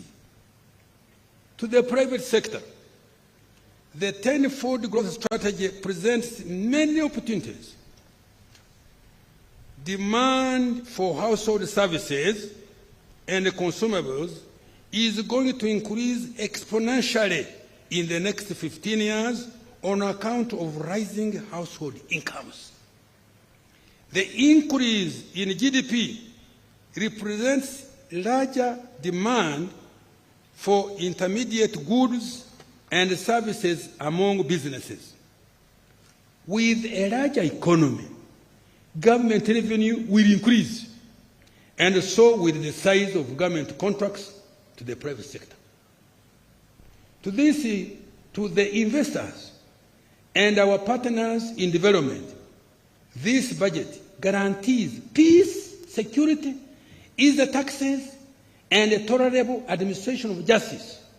In Uganda, we protect private property, enforce contracts, and pay our debts.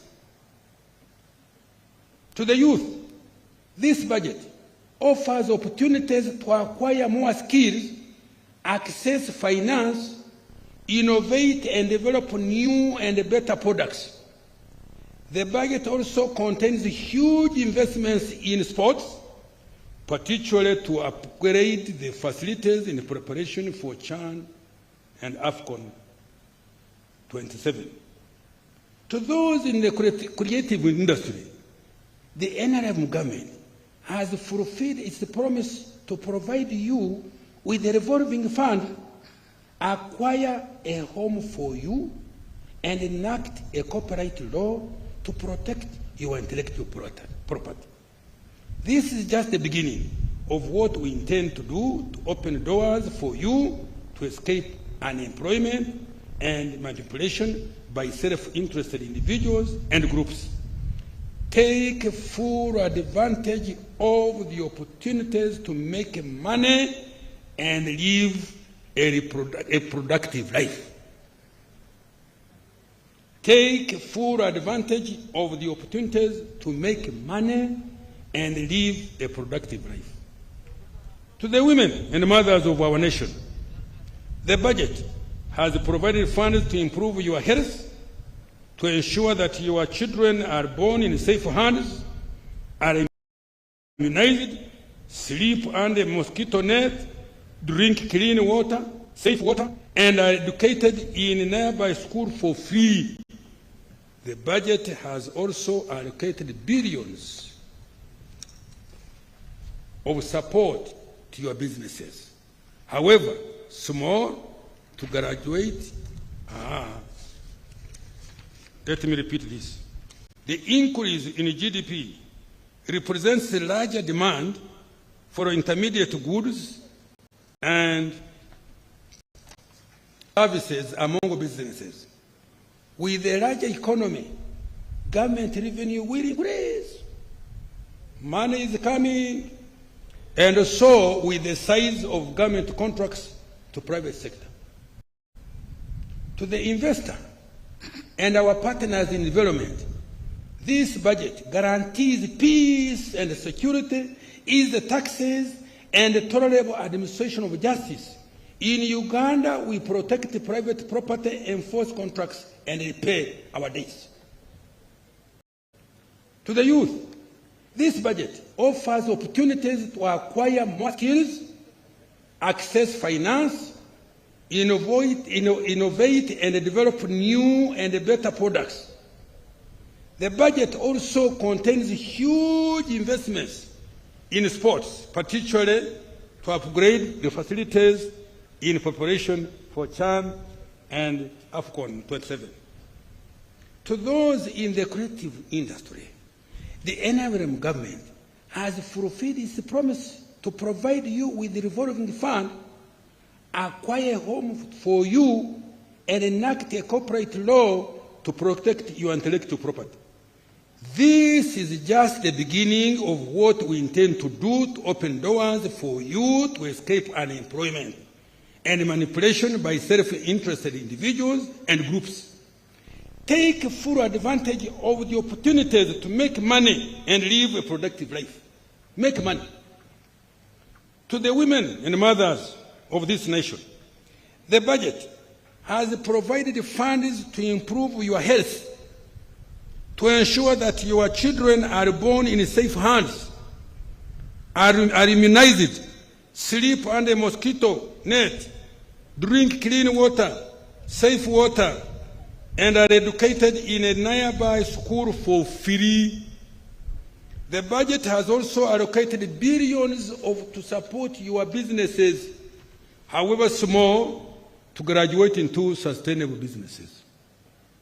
To the elderly, persons with a disability, and other vulnerable persons, wherever you are in this country, the budget offers several social safety nets, not only to shield you from poverty, but also to ensure that you can be productive and begin to live a decent life. To our cultural leaders, this budget has fulfilled His Excellency the President's promise of enhancing government support for your operations. For the religious leaders, the budget has provided funding to support functions of Interreligious Council. I now appeal to you to support mobilization of people for wealth creation and implementation of government programs. To the gallant men and women in uniform who are serving in ULPDF, in the Uganda police, in the Uganda prisons, and the intelligence services, this budget contains money to improve your welfare and capabilities. Continue to serve your country and keep it as safe as you have always done. Happy belated Heroes Day. I have adequately provided resources to ensure elections go on successfully by ensuring peace, security, law and order, and availability of all required equipment and documents. As we go about the electoral process, I implore all political actors to observe peaceful engagement and avoid distracting wealth creators.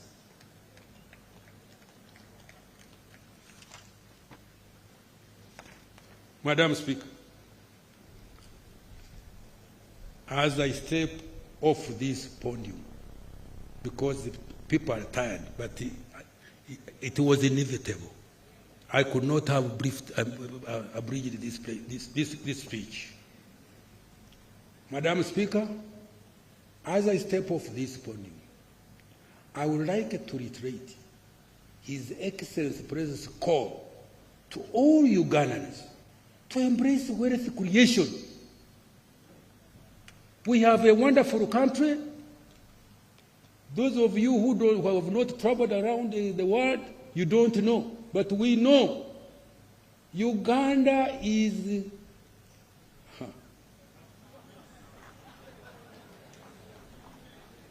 God, when He was creating Uganda, I don't know what our ancestors had done. I think they did very good things.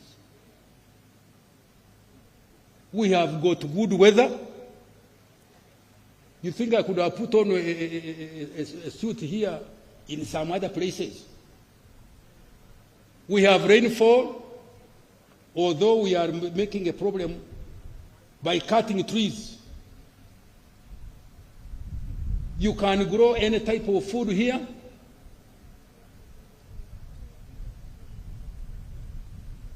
You can eat whatever you want to eat here in Uganda. And we continue crying and poverty. Government has given you all the money that you should take to take it in your enterprises. Please. You excuse me to quarrel when I come to this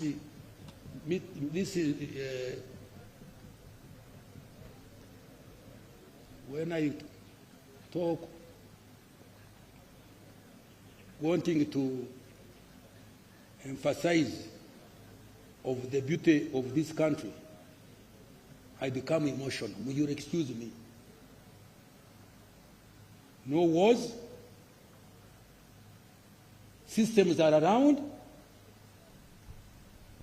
If somebody has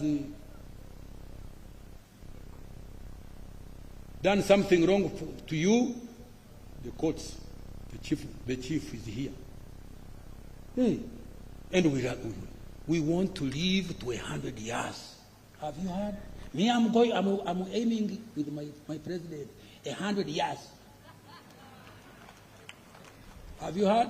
I am 82 now. You can see.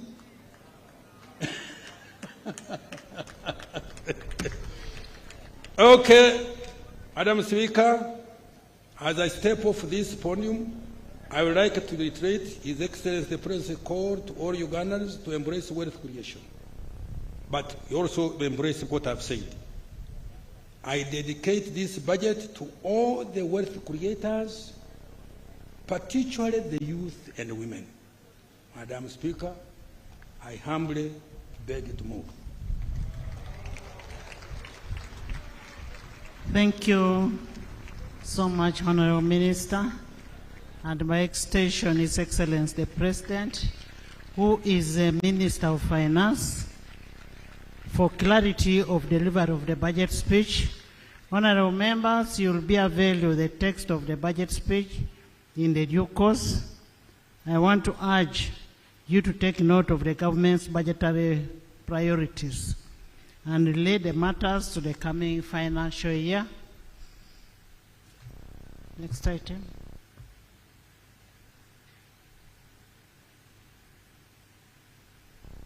Next item. Remarks by His Excellency the President of the Republic of Uganda.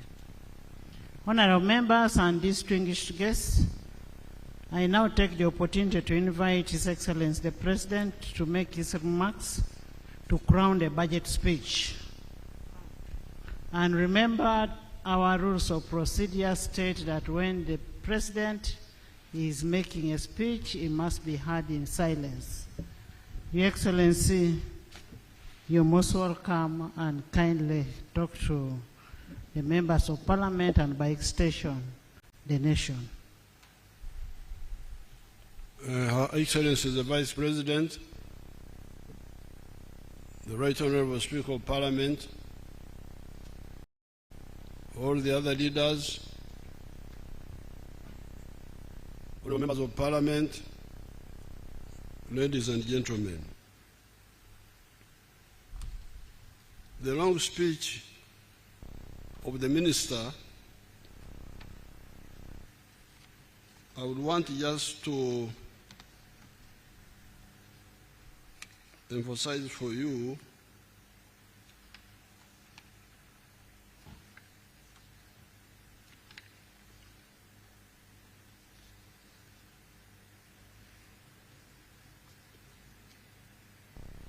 I'm trying to see where it is here in the speech. There's paragraph 11 when you get the speech where he informs us that the size of the Uganda economy is now $61 billion by the exchange rate method and $174 billion by the PPP method, purchasing power parity. And because of that, and given our population, which is about 46 million, 49 something, we are now no longer an LDC, the least developed countries. We are now a lower middle income country.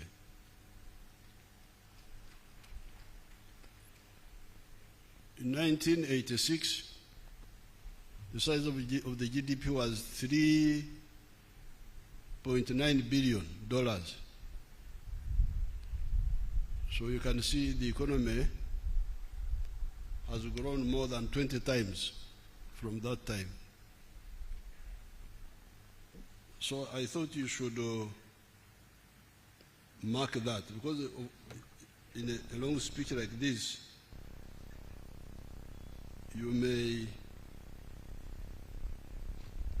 not notice the big picture. Then finally on the speech, there's a way he summarized. I'm trying to see the page.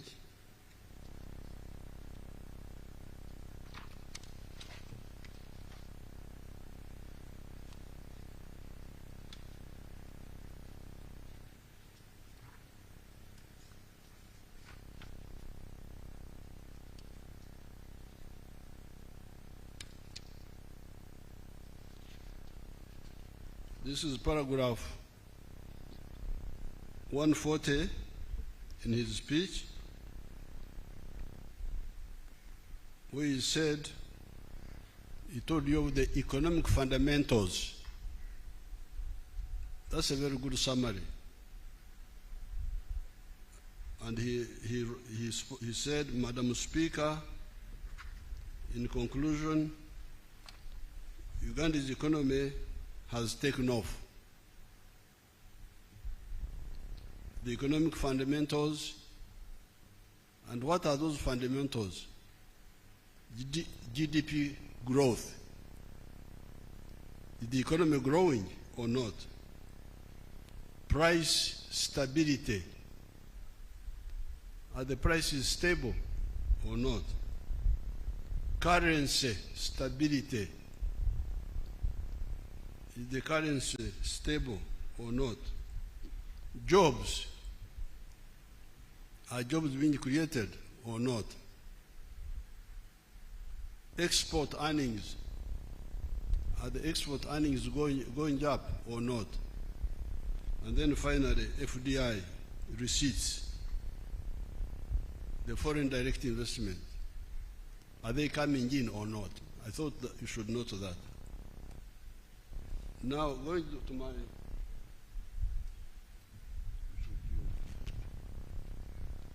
Going to my own speech, you remember last time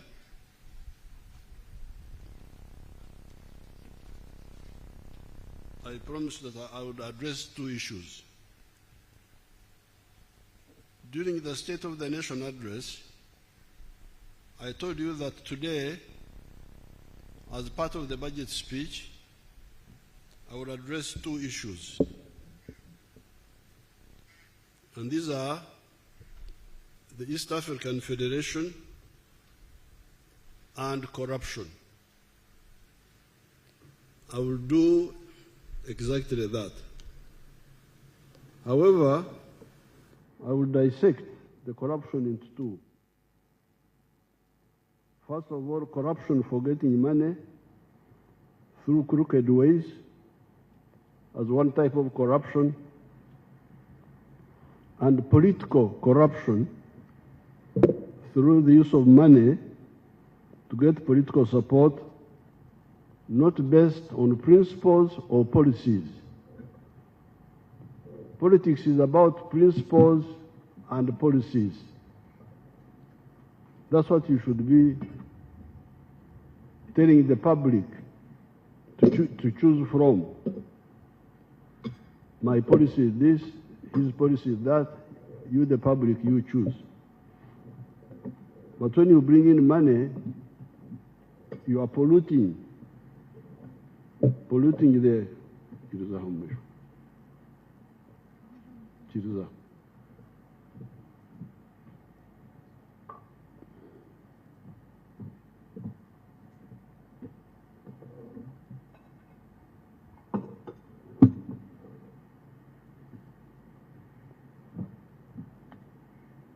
Let me start with the more important question of the political federation of East Africa and possible other federations in other parts of Africa. This was a goal pursued by our ancestors, starting with the Pan-Africanist pioneers among the black people in the United States of America. These were W.B. Du Bois, George Pademore, Marcus Garvey, Sylvester Williams, and others. By the mid-1900s, new actors had come on the scene in the persons of Jomo Kenyatta, Kwame Nkrumah, Julius Nyerere, Sekou Toure of Guinea, Modibo Keita, and others.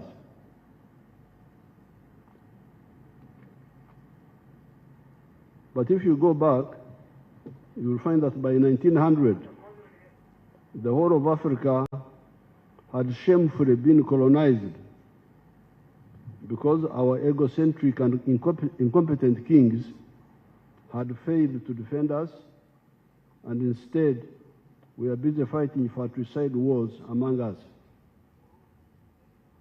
At that time, when we were colonized, the slogan for survival was, in quotes, Uhuru na Umoja, independence and unity. That's what we were saying. We unite, we fight for freedom, independence, and then after, we unite to get strength. That was the slogan. Starting with 1912, the Africans in South Africa took the initiative and started a new anti-colonial force, the African National Congress of South Africa. And you should know that even Mahatma Gandhi of India was also in India, in South Africa at this time, so he was part of this effort. This marked the beginning of the new African resistance, led by more informed people. Our resistance was assisted by two factors that came on the scene during that century. These were, number one, the emergence of the socialist camps of nations in the form of the Soviet Union in 1917, China in 1949, and others. These huge countries were taken over by people who did not believe in colonialism. These were the communists. So this was a new factor. As we were fighting for our freedom, this new factor came on the scene.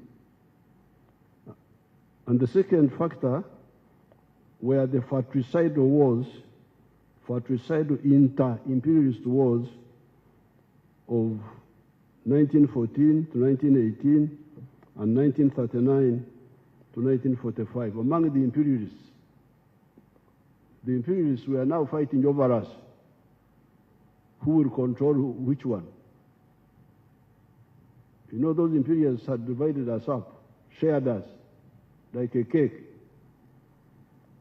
because of our incompetent kings here. Came, sat in Berlin, this is for you, this is for you, this is for you. Then there was a new country called Germany, which had become united a short while before that. They wanted to start a war. Say, you are cheating us. We also want a share with the colonies. Then they said, please don't start a war, Bismarck, please. Let's give you some of the properties. You take Tanganyika, Rwanda, Burundi, Namibia, Cameroon, and so on. But by the end of the century, Germany was saying, you have cheated me. I also need more slaves. I need more colonies.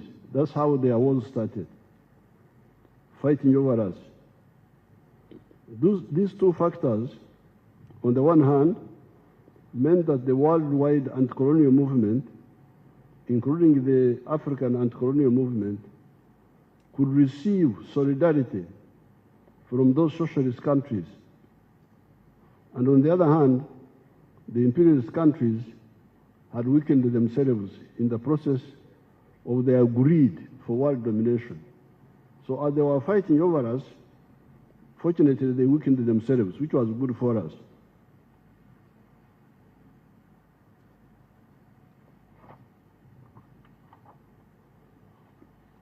The worldwide anti-colonial movement, on account of these three factors, the three factors are our resistance, number one. Number two, the emergence of the socialist countries which were supporting us.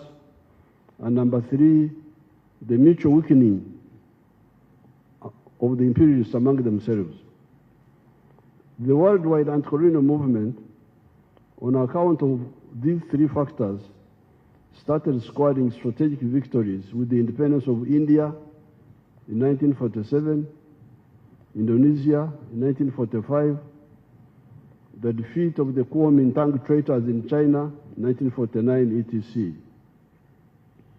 Amazingly, the imperialists tried in many cases to maintain colonial control even after these catastrophes. The French tried to recognize Indochina, Vietnam, Cambodia, and Laos until the Vietnamese defeated them at Dien Bien Phu in 1954. The French were defeated in Algeria. The British faced the Mau Mau armed resistance in Kenya and mass resistance throughout the whole of Africa. Here in Uganda, Ignatius Kangabe Musazi led the mass resistance movement. I don't hear you, the political actors who are always on the radio, I don't hear you talking about I.K. Musazi, talking about nothing most of the time. Musazi played a very big role in our struggle. On account of this resistance, but this is also the weakness of the NRM Secretariat. They should do more sensitization. On account of these resistance efforts, by 1963, 36 African countries had achieved independence, uhuru, so we had achieved uhuru. It is these countries that founded the Organization of African Unity at Addis Ababa. There was, however, another almost 20 African countries that were still under colonial rule. The African Summit gave an ultimatum to the imperialists to give independence to the whole of Africa peacefully, or they would be ejected by force. People don't know this history. They just run around, but if you don't know this, you can make a lot of mistakes. So the OAU meeting in 1963 gave an ultimatum to the imperialists, said, get out of the whole of Africa peacefully, or we shall throw you out by force. The imperialists thought it was a mere hot air. They never paid heed. However, the Africans were serious and able to defeat the imperialists by force. Indeed, by 1974, Samora Machel had defeated the Portuguese army of 70,000 in Mozambique. Amílcar Cabral and his colleagues had defeated the Portuguese army in Guinea-Bissau. Agostinho Neto had defeated the Portuguese army in Angola. By 1980, Robert Mugabe and Zanla, their army, had defeated Ian Smith in Zimbabwe. 1990, Namibia got independence, and in 1994, the African majority defeated the white racists in South Africa. 5 centuries of Africa's shame of the slave trade and colonialism should have ended then. This is where we need to really examine ourselves, because we achieved victory both by peaceful method and by war. So what happened?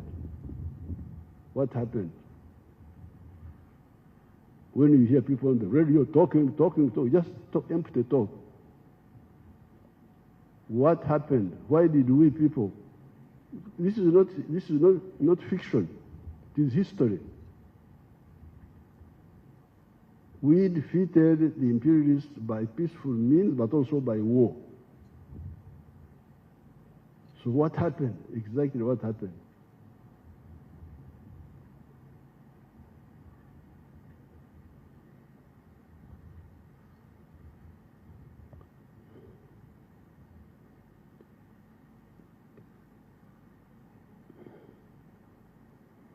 Five centuries of Africa's shame of the slave trade and colonialism should have ended then. we had achieved independence, uhuru in the whole of Africa. The question was, where was umoja? Because you remember the slogan was uhuru na umoja. Now by 1994, the whole of Africa had achieved uhuru. So what happened to the umoja? In the meantime, the question was, where was umoja, unity? In the meantime, we who were participants in much of this time had to diagnose the problem. In that process, we established the 3 historical missions and the 4 ideological principles. To establish the missions and the principles, we would start with a question.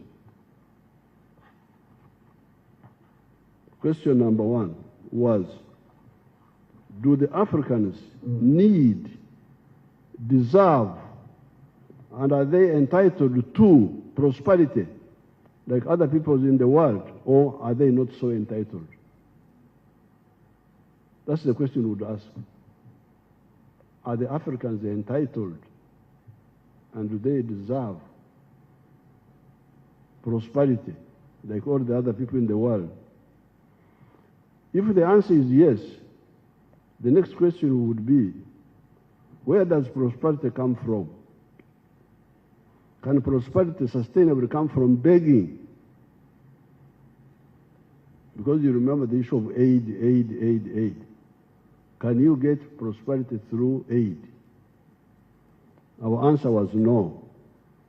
Prosperity can only come from producing a good or a service, which is what Honorable Kasej is saying, by being a wealth creator, producing a good or a service by an individual, a family, a company, etc., and selling it sustainably with Echibaro. Echibaro is the assessing the profitability.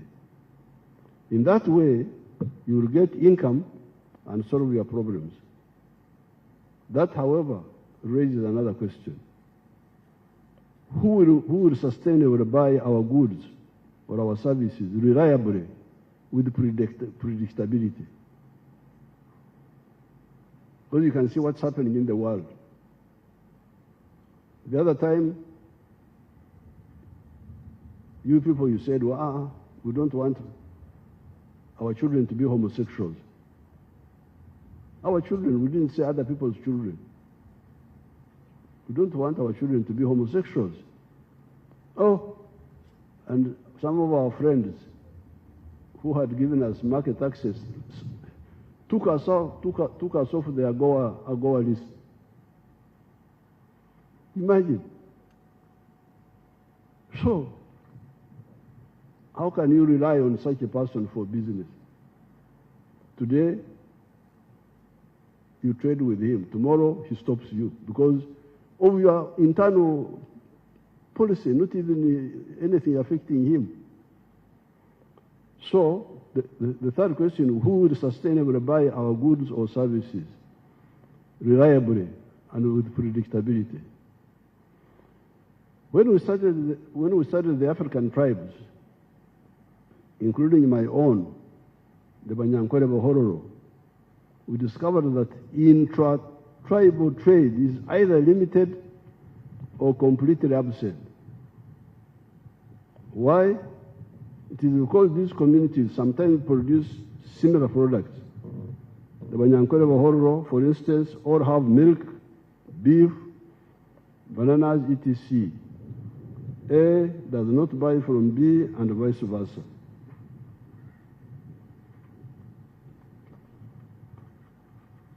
Therefore, identity, being one tribe, does not necessarily solve the problem of prosperity.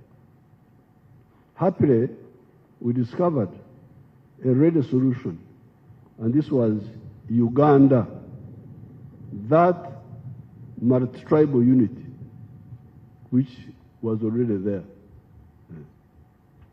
You had the Banyankole Bahororo there, but you also had other people. Even in the colonial times of the small enclave economy, the business complementarities among the tribes were already coming up. I was able to pay for education on account of two categories of actors. Category one was Amos Kaguta, my father, who had cattle he had inherited from his ancestors. Hence, those cattle were Enshugi, the cattle of Jaja, inherited from ancestors. You could therefore sell some of them and pay my school fees. The problem, however, was that there was neither a single Munyankole Mhororo cattle trader at that time, nor was there a developed beef market in the area of Ntungamo. You know where Ntungamo is?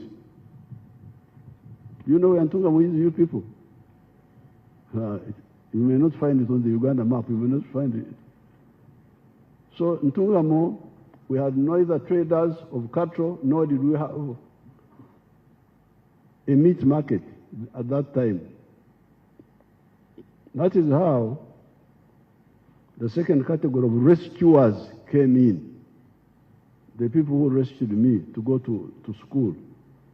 These were two Baganda, one of them called Warusimbi Mpanga, and another one called Buchenya. Buchenya, the Banyankole would call him Buchenya, but the Baganda would call him Bukenya. Now that of Kenya has a grandson who is a big fellow now in the government. I think he's in the Equal Opportunities Commission. If that Munyankole Muganda is here, he can come and they see how Banyankole Baganda look like. Banyankole is the Baganda. Is that boy here? If he's here, let him come and they see him here.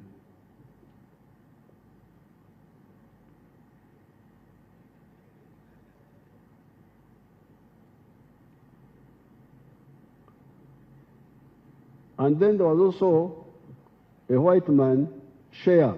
Was a white man, Shea. Warusimbi was buying cattle for the Kampala beef market, Bukenya for the Mbarara market, and Shea for the Kirembe copper mines workforce. So it was these three people who supported my education. Warusimbi would buy the cows to bring them to Kampala. Bukenya would take them to the small Mbarara market. Shea would take the cows to Kirembe market.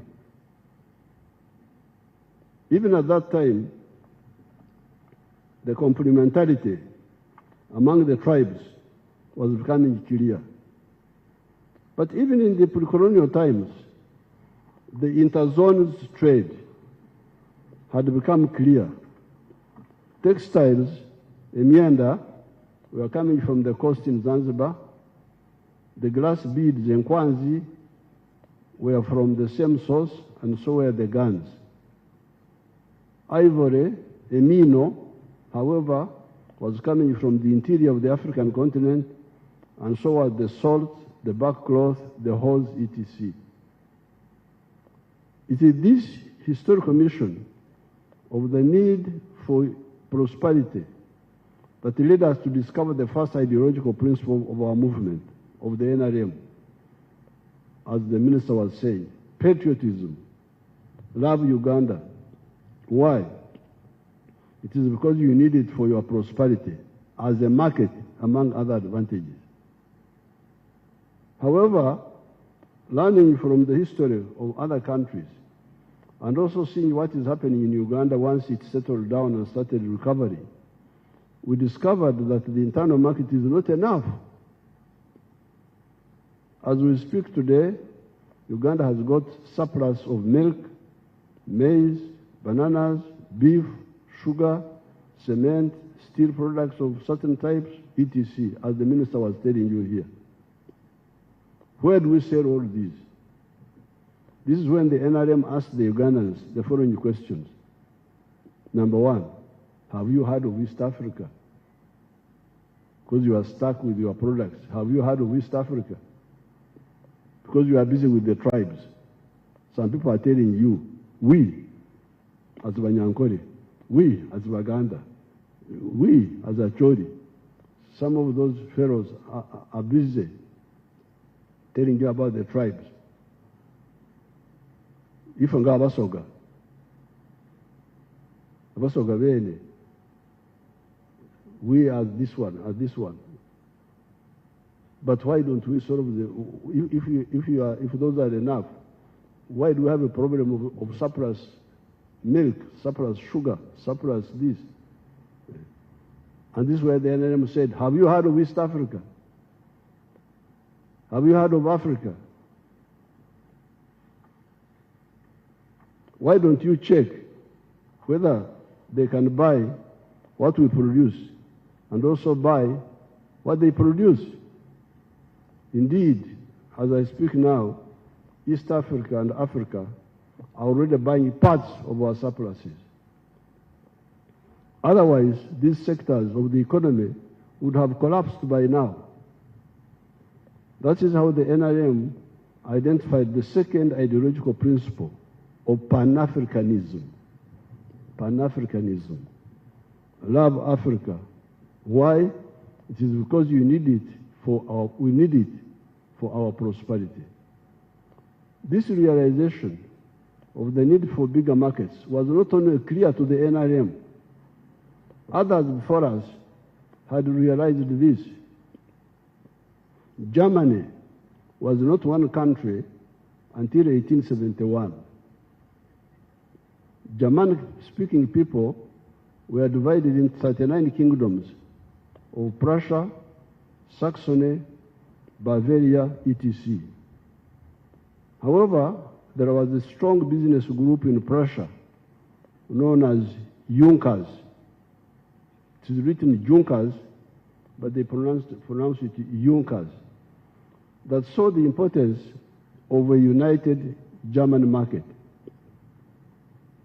Working with Bismarck, they pushed the pan-Germanism agenda, the unity of the Germans. France, by 1789, had been a united kingdom for a long time. There were, however, internal taxes between the provinces of France known as Gabelle. Those provinces were fiefdoms of the princes of those areas. The rising French middle class, the bourgeoisie, could not accept this. Indeed, the removal of these internal taxes were part of the grievances of the French Revolution. On these two ideological principles of patriotism and Pan-Africanism, we added socio-economic transformation and democracy.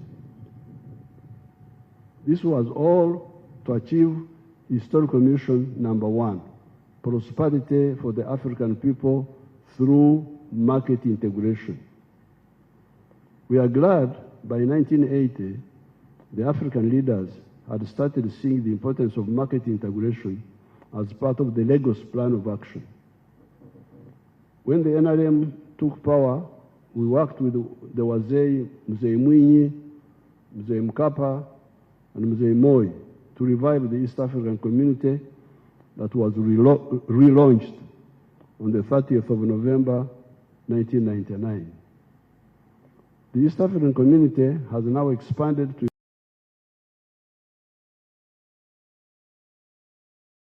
incorporate Rwanda, Burundi, DRC, and Somalia. In addition, we have got COMESA and the CFTA, the Continental Free Trade Area. We need to remove all the trade barriers and develop infrastructure to facilitate this trade. However, we also need to ensure that countries that are beginning to come up are assisted. We don't want a common market where some countries benefit, others lose. No, it's very dangerous. The countries which are coming up must be assisted so that they also trade equitably. We should never allow trade imbalances among member states to persist. This market integration will address the historical mission of prosperity. However, we had also identified the second historical mission as that of strategic security. How can Africa ensure that never again will its people be threatened by anybody having gone through the 5 centuries of the slave trade, colonialism, and neocolonialism? Economic integration, if it is fully implemented, will address the issue of prosperity. However, during the Second World War, the developed countries of Holland, Belgium, Denmark, France, Norway, etc., became victims of German aggression. They are being developed notwithstanding. It was the Soviet Union and later the USA and UK that defeated the hegemonic Hitler. Even we, the Africans, 500,000 of Africans, took part in that war, as did 2.5 million Indians who took part in that war to save those those countries, France and Holland and all that. The highly developed Israel, in terms of technology, would find it difficult to survive in that zone without the cover of the United States of America. Some actors in the world talk of achieving superiority in the 4 dimensions: land forces, air forces, at sea, the Navy, and in space. Where does this leave Africa? Are we going to exist or not exist with the permission of others? Are we only to thrive with the permission of others? Coming to multidimensional strategic security, only 4 countries have been to the moon. These are USA, Russia, China, and India recently. Can Uganda manage a serious space program even when it becomes the first world country? As we tried to answer that question, there was already an answer given by our elders before independence. This was Uhuru na Umoja, freedom and unity. The present weaknesses in Africa are partly due to the mistake of arrivism, where the leaders prefer to remain big fishes in small ponds.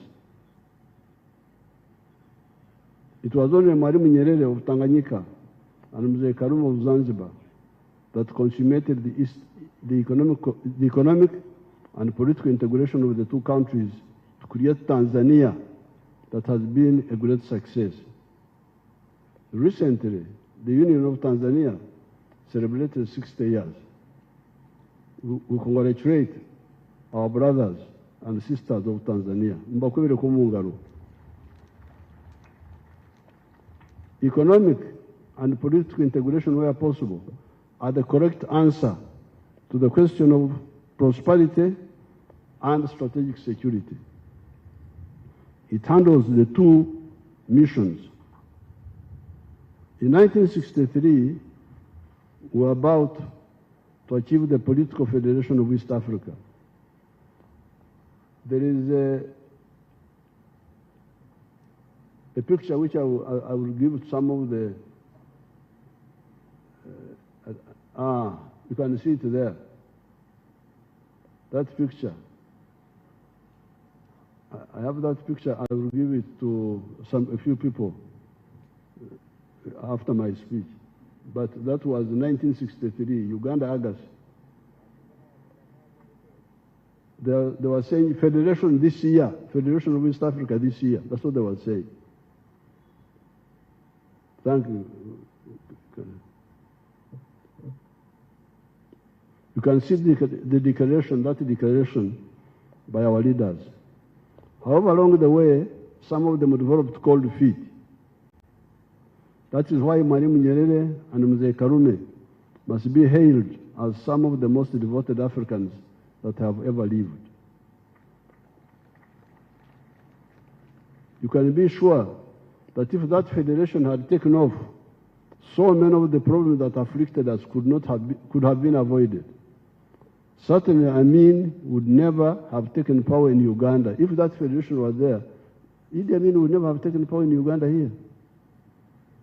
Maybe the problems of Rwanda and Burundi could have been handled differently. The problems of South Sudan and Somalia could possibly have been handled differently, as would have been the problems of Congo. Why do I say this? Uganda, Kenya, and Tanzania, under one political authority, would have been so strong that their voice in these matters would have been decisive. I remember, for instance, our leaders then took a stand on the issue of Congo in 1965. Soon, however, the states started taking divergent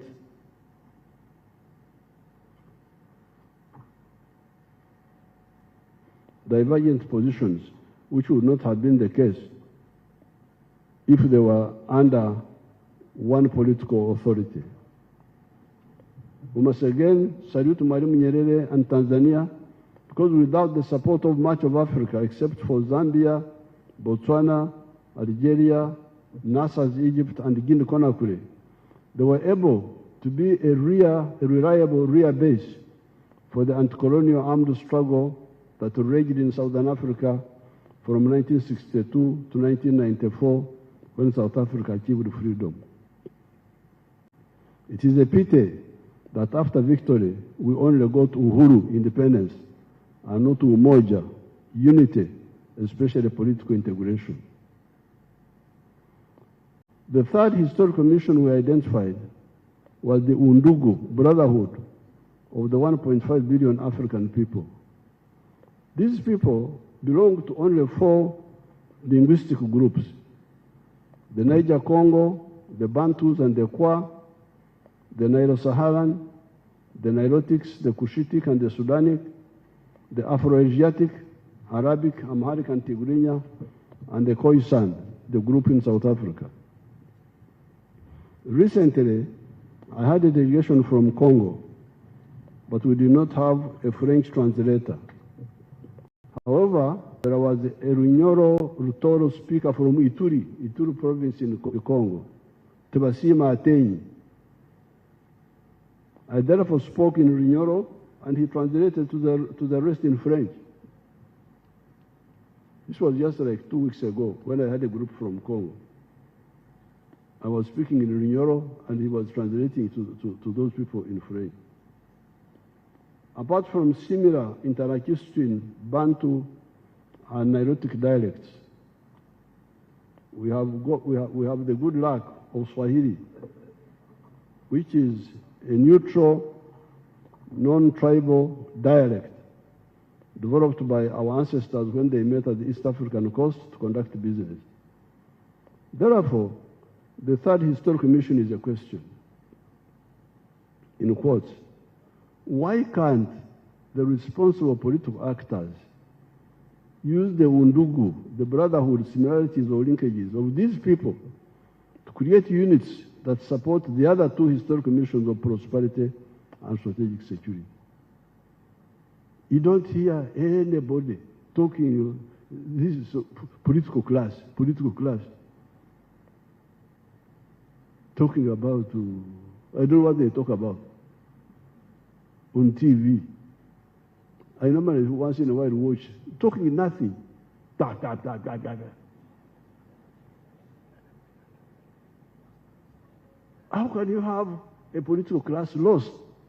Because when we were young, we were very much involved. Whatever happened in the whole of Africa, we were involved.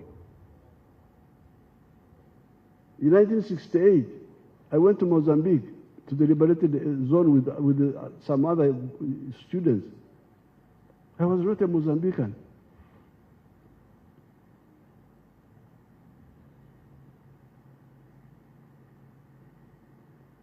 Baleka ngabi wasande kola, iboko nebiyota sande kola, namazi matigari muwo. Ani anavunule ekyo bannange. They left undone what they ought to have done. They left undone what they ought to have done. They did what they ought not to have done, and there is no truth in them. That's what it says in English.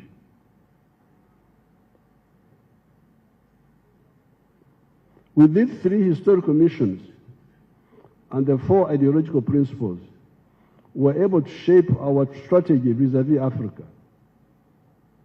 The movement, when you talk of movement, you are talking about the 3 historical missions and 4 ideological principles.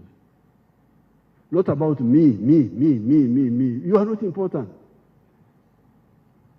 Elect me. Elect you for what? Because you are handsome, because you are what? What medicine do you have for us? What medicine do you have for us? We need a medicine for our problems.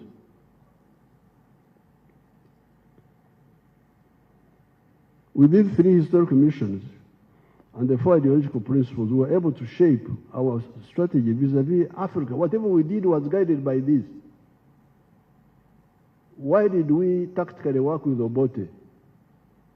But when Amin came, we decided to fight him. Because we saw Obote were trying to see how we can move him, beg him, see how to move him to our program.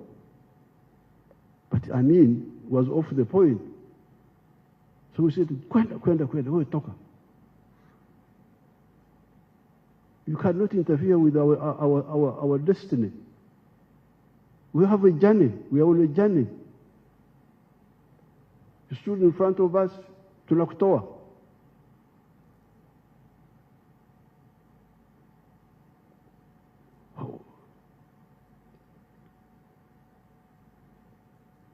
The strategy that we always commend, this strategy we always commend to our supporters, is to work for economic integration of the whole of Africa, so as to support prosperity of the African people and support the additional political integration in the parts of Africa where it is feasible by creating political federations, such as the Political Federation of East Africa. Mwalimu Nyerere and ourselves diverged a bit from Mzee Nkrumah and Muammar Gaddafi, who are talking of a continental government of the whole of Africa. We do not think that such a target of a continental government of the whole of Africa was either feasible or even desirable, because the whole of Africa does not possess enough similarities and linkages to be cohesive, a necessary prerequisite for political integration. East Africa is, and with the use of Swahili, can be very cohesive. The whole of Africa should be one common market. Apart from the Niger-Congo linguistic group that has got a lot of similarities, there are also linkages with, for instance, the Nilo-Saharan groups of languages. This is how, amazingly, I discovered that the Somali word for cow is Saa. It is the very word that most of the Bantu dialects in the Great Lakes use to describe the cow dung, not any other dung. So what the Somalis call a cow is what we call cow dung here. But you can see the linkage. There are a lot of linkages with the Nilotic dialects that we do not have to go into here.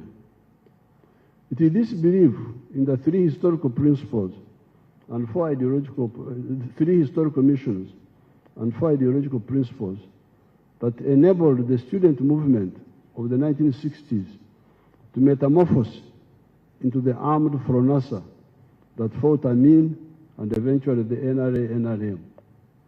We rejected the sectarian politics of identity of religion, tribes, and gender chauvinism.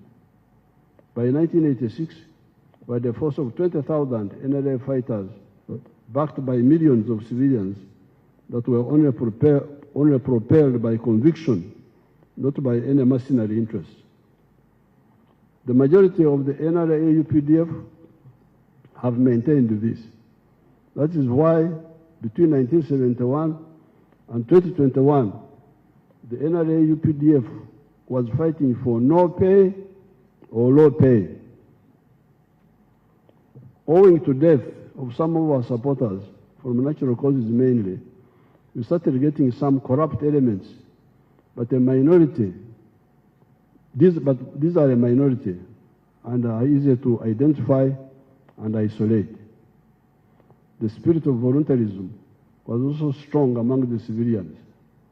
That is why the National Resistance Council, for instance, we are getting a low salary, but we are content.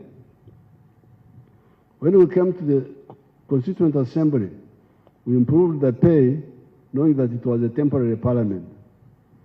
However, subsequent parliaments made two mistakes. One was to increase their salary and allowances, thereby departing from the spirit of sacrifice that had been the hallmark of the NRA, UPDF, NRM. Secondly, a group known as YPA, Young Parliamentarians Association, opportunistically and for cheap popularity, started going around the country and conducting fundraising for some cheap popularity projects, such as schools, etc. I warned them, but they could not listen. I did not want to precipitate a crisis with them when we had problems of Rwanda, Congo, South Sudan, etc. This is, however, why I rejected the call to raise the pay of the president. I said the president will never get a high salary as long as I'm in government and as long as the economy is still growing. Comrades, it's now time to see how to correct these two mistakes. This is because it led the population to believe that the political leaders have a lot of money and must share it with the voters in the form of bribes and endless fundraisings.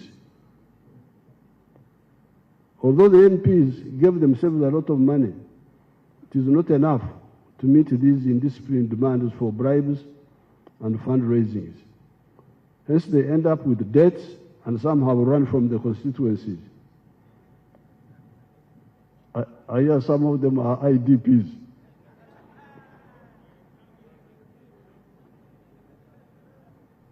Internally displaced persons.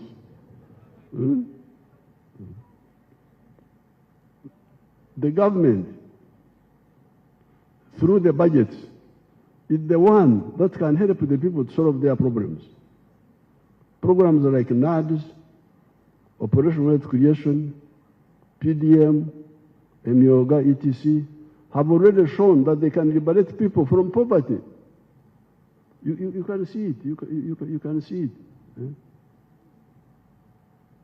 There's a man from Kamwenge. If you can show me that Kamwenge man, you people, my group, the man in Kamwenge, the man of coffee.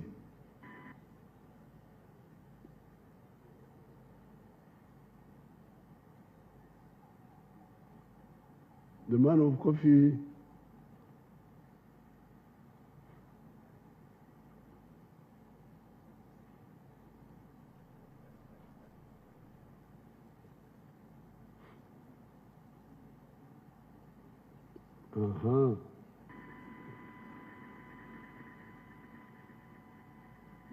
Is that the one? That's another one.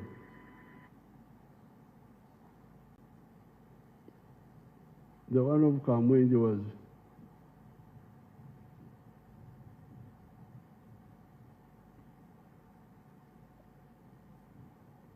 what has happened? Sabotage?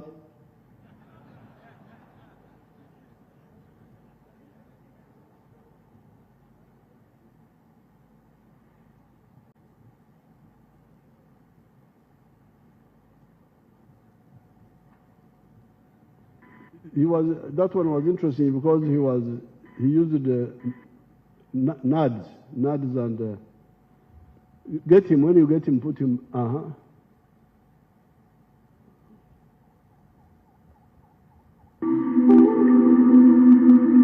Amazina ni Kololo Julius, a retired teacher. That's the one. Indi Kahunje Town Council, Rwenkuba Ward, Yamgonira Ser. Ejifamu ya Kololo and Family Enterprises, Elia ha acres makumi atano. Hanu maziroho emyaka mingi iri kuyenga makumi ashatu. Kuko mu gihe myaka makumi ashatu emyaka yo kubanza mingi nkandi umuhinji w'ibicori. Nkandi ntinya cyo w'ibicori bingi munonga.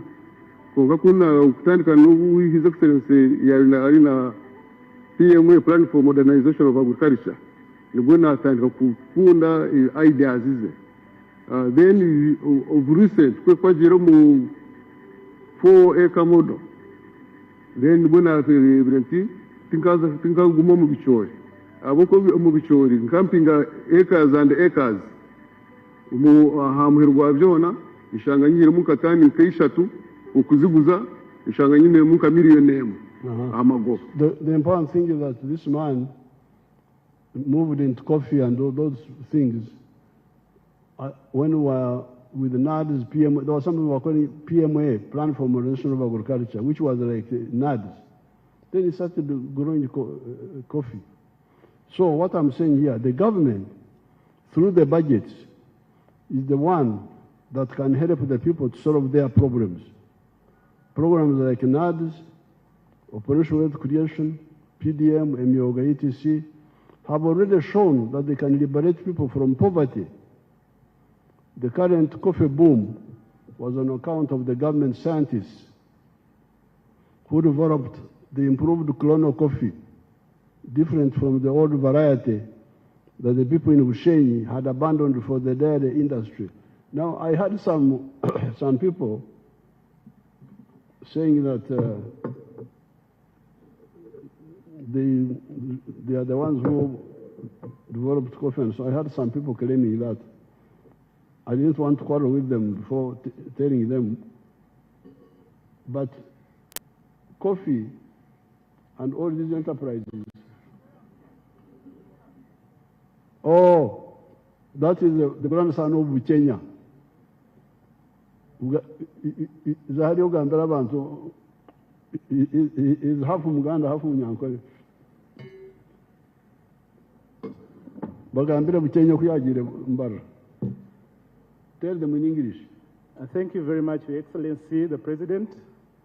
My name is Sirwaji Habib, a grandson of Kenya, a very close friend to His Excellency, the President. I am privileged, Your Excellency, that my grandparents migrated and found themselves in Mbarara. So for us, we are actually very more fluent in Runyankore more than Luganda, although I'm called Sirwaji Habib. I thank Your Excellency for giving me an opportunity. Wafe Mbarara Katete. Bajaja wagenda yodi. Bajaja bagenda yo 17 era bakwata itaka ddene nnyo. Nsanvu. Musanvu. 1970. No.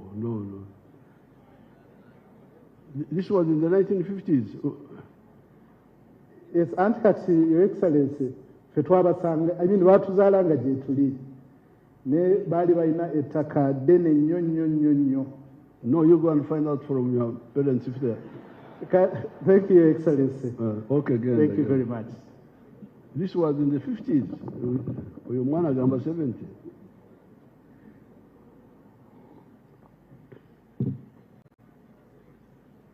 So some people are saying that claiming the coffee, this one, you remember there was a group called, the one we abolished, what was it called? The one we rationalized. UCDA. UCDA. They were saying, oh, we are the ones who developed coffee. So, coffee was saved by NRM, working with the scientists. When we developed improved the Kololo coffee, which was yielding much more than the other coffee of the 1960s, 50s. To prove that, we had very, very important coffee growers in Museveni, people like Mukaira, like Chikuri, like others who were growing, Kekuruto, they were growing coffee. But because the coffee price collapsed in the 60s, I think, they abandoned and went to cows. Up to now, they are big dairy farmers. They had abandoned coffee. We are the ones who rescued the coffee. So it is the government. The current coffee boom was on account of the government scientists who developed the improved Kololo coffee, different from the old variety that people in Museveni had abandoned for the dairy industry. The dairy industry in the cattle corridor, you can see it for yourself, what it is doing there. If you can show us people like Kabera, the one of Gomba. Can you show us Kabera of Gomba?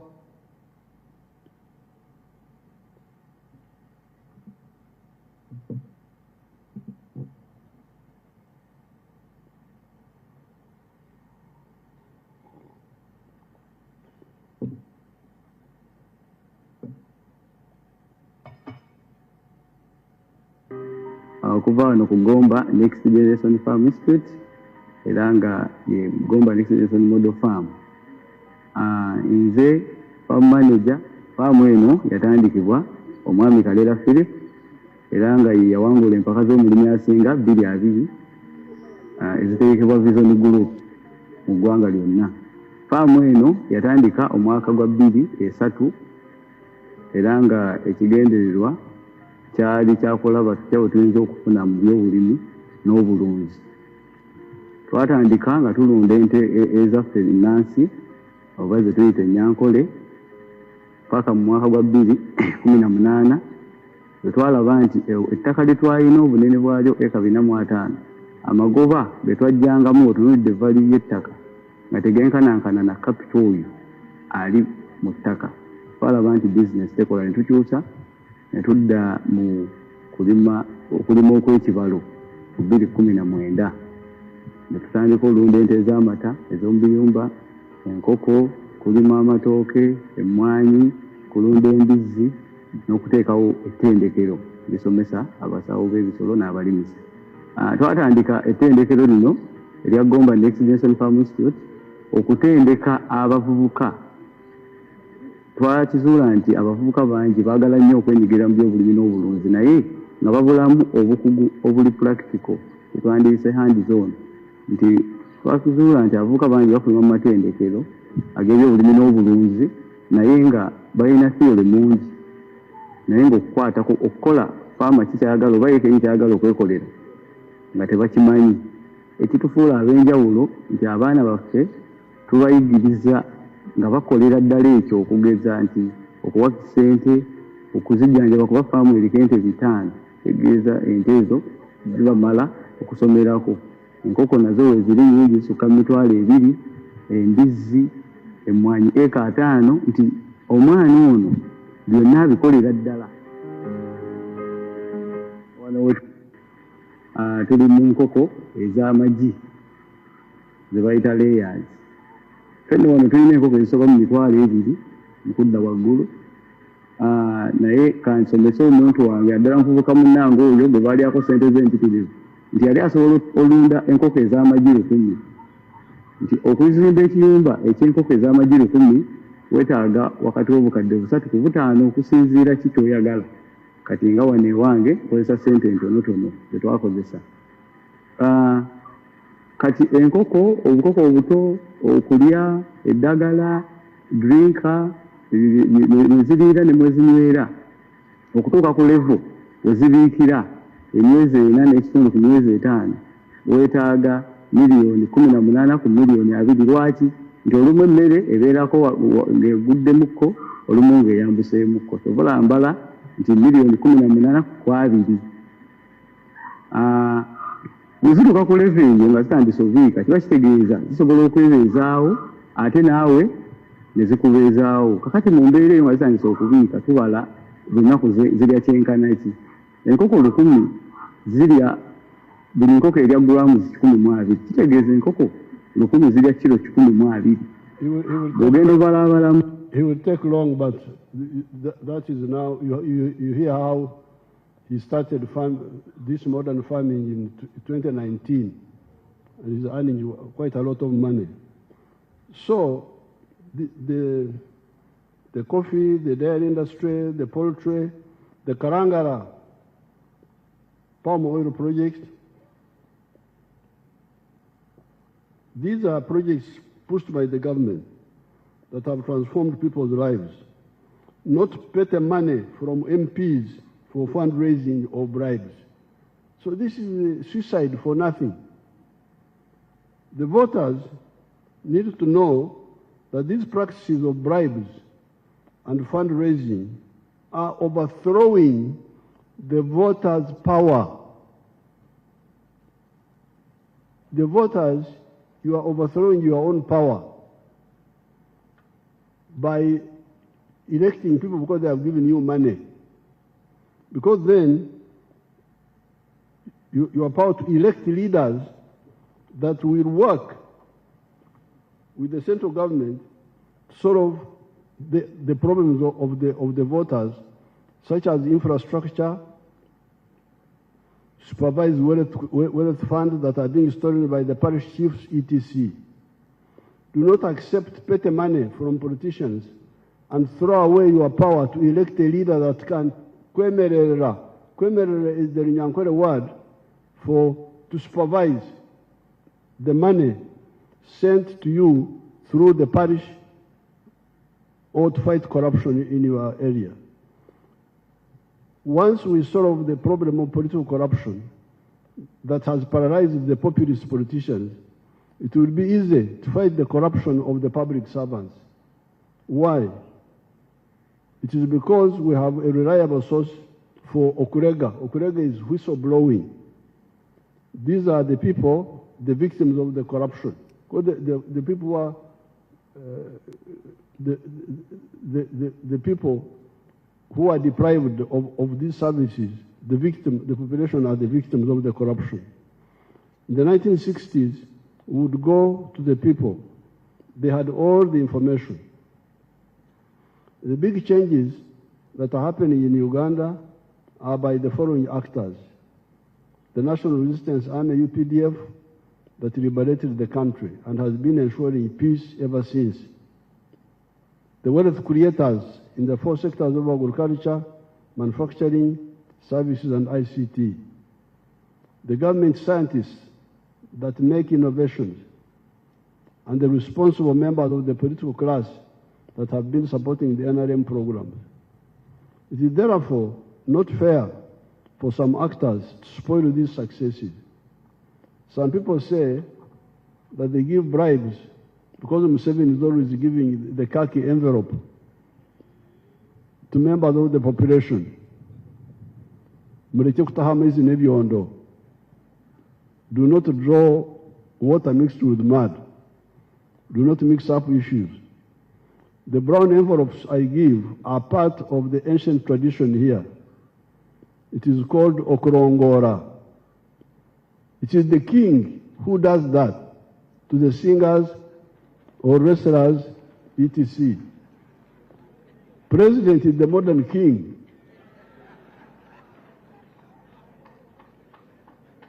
You are not kings.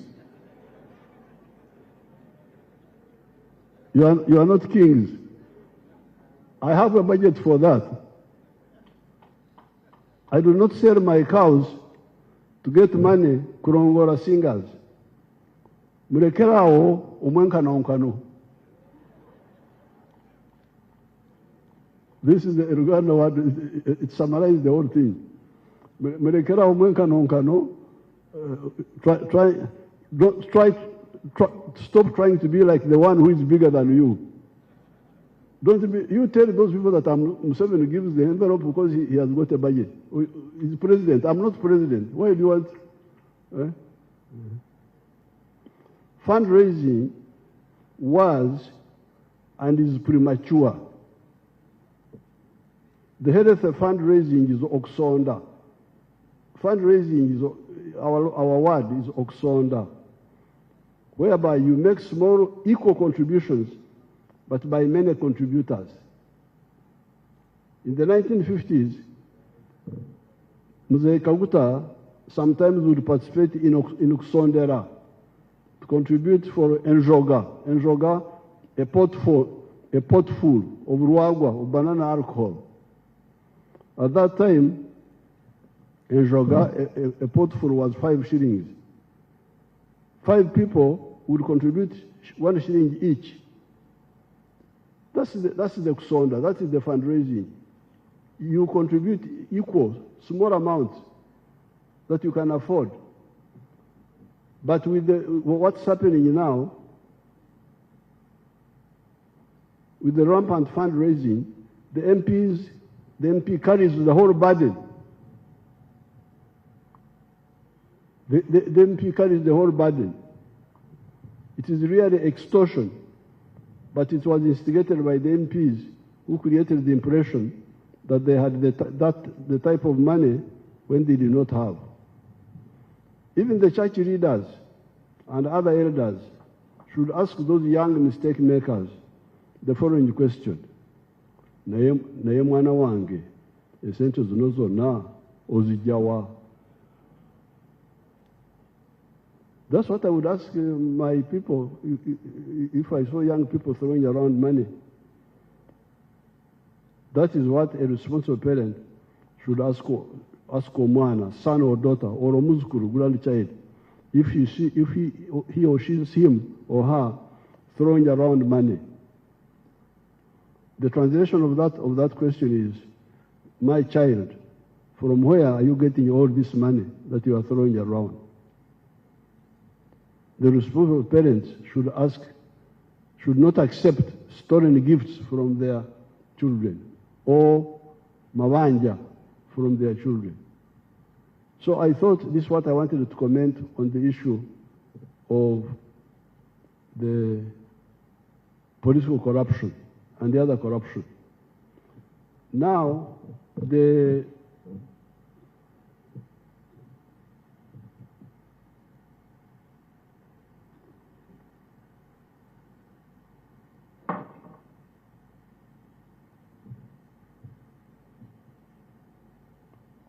I'm getting information about Obtarondora not checking on government work. I keep hearing, for instance, of bad feeder roads, that feeder roads in some of the areas are not good. Yesterday I was in Kakumiro. The feeder road I rode on was good, it looked good.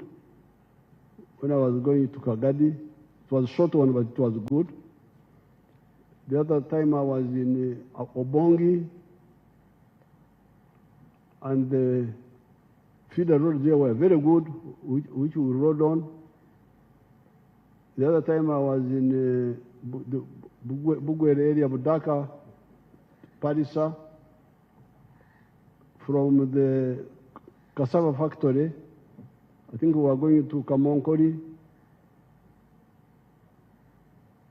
The feeder roads looked good, but when I drove from Busunju to Mitiana, the road was very bad, the Maram road there.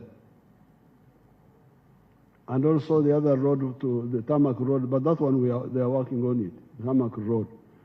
So, and when we were in Bunyangabu, this issue came up.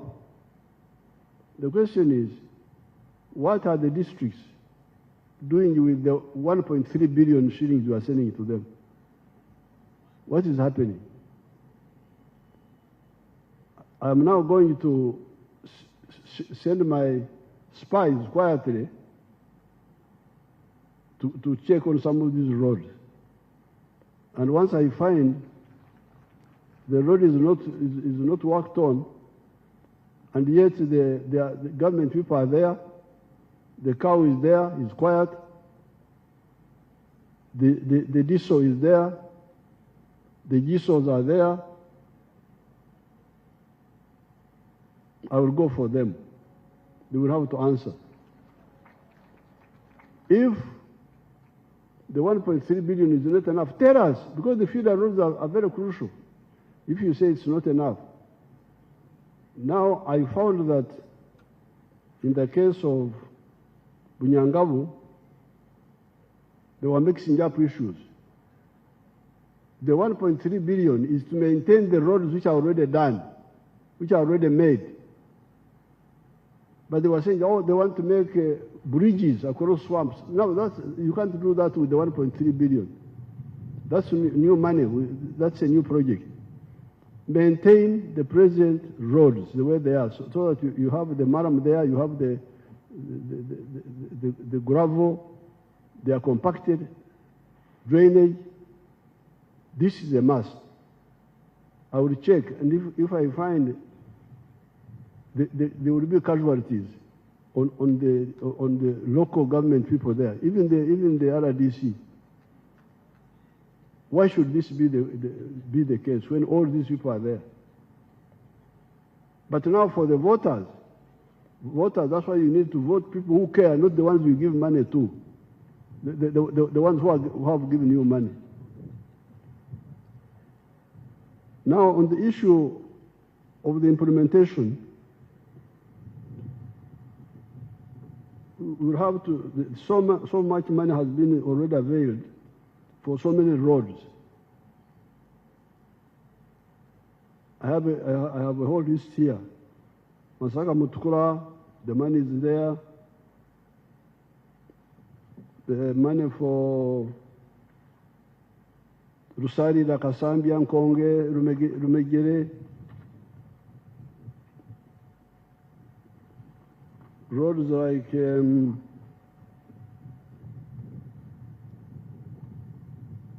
Moyo, Afoji, Katuna, Muko, Kamuganguzi, Kumi, Ngora, Serere, Kagwara,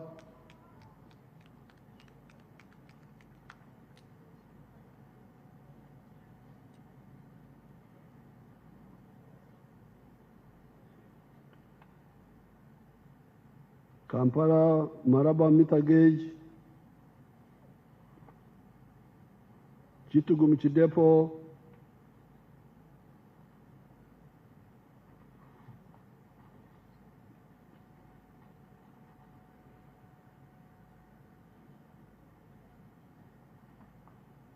Greater Kampala Metropolitan Roads,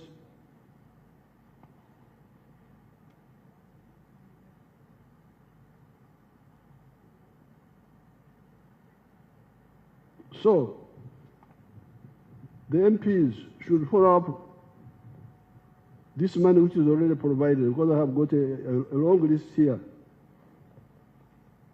of the money already provided, some of it from loans.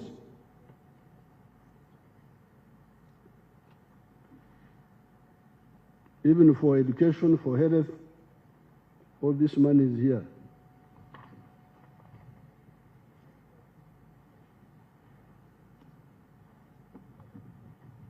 Now, finally,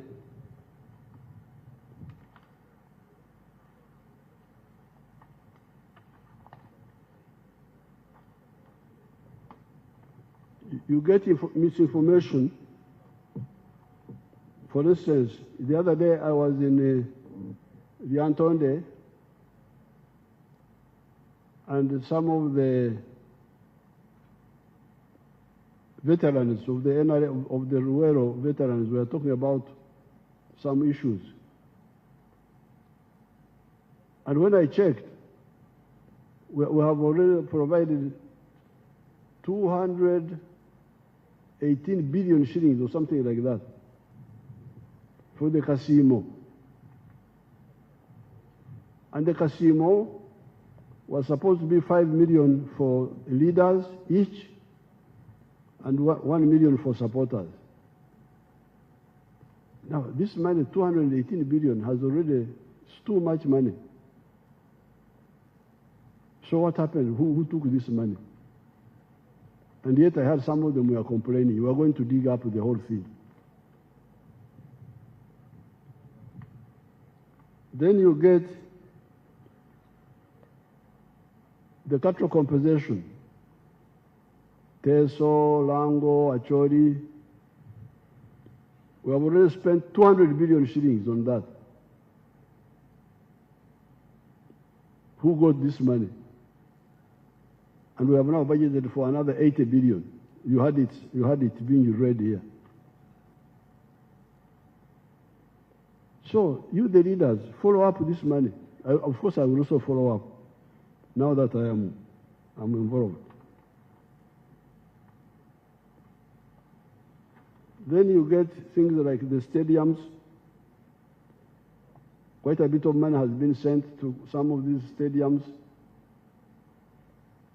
So the National Council of Sports needs to explain to us. I hear some money has gone for stadiums like Kachieka, like a number of them. To do that, to do this, some work. Others are going to be done massively, like Akibo and so on. So the Council of Sports should also explain, come and brief Mom about all this money.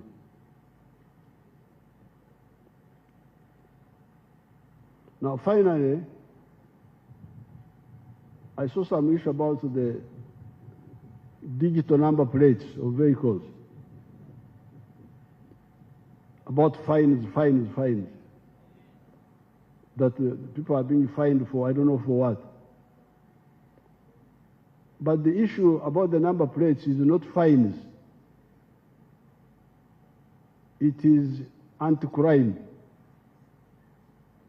I want my people to put on the TV a picture I saw in today's paper. Put that picture, if you have it.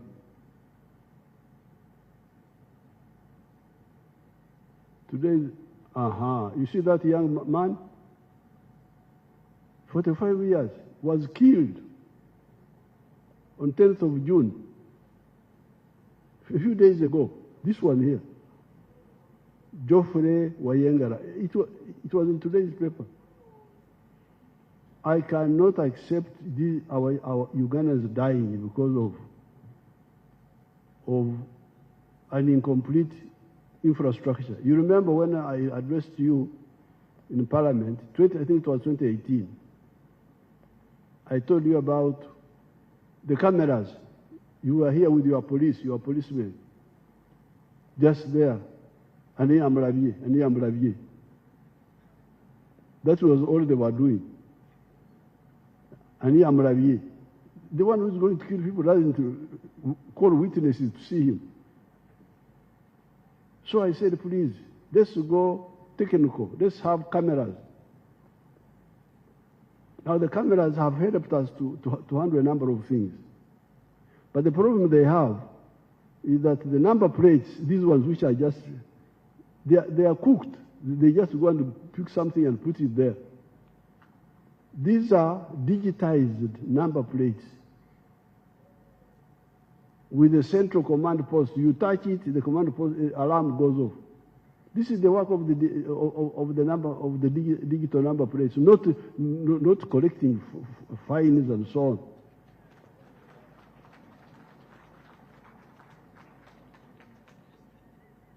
I think the confusion about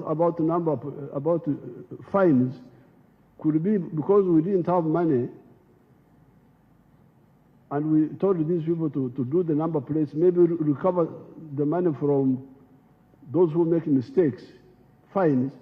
I don't know, I think that's where the confusion started. But the issue is about the number plate is digitized.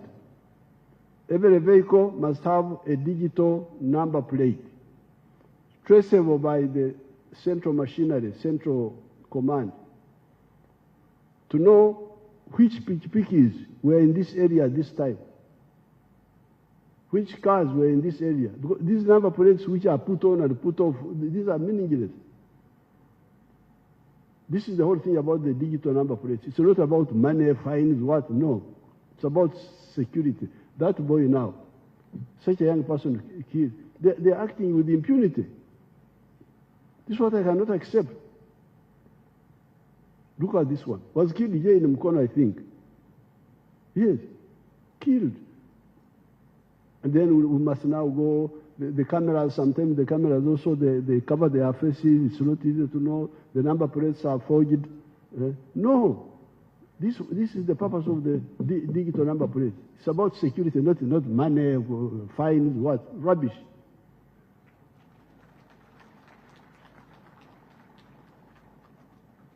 Apoyo Matek, Rubangatiye.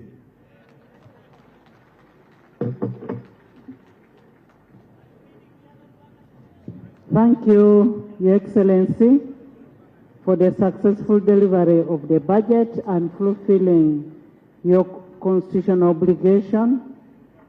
We reiterate our commitment as legislature to apply its mandate to the realization of the progressive intentions for the country and its citizens.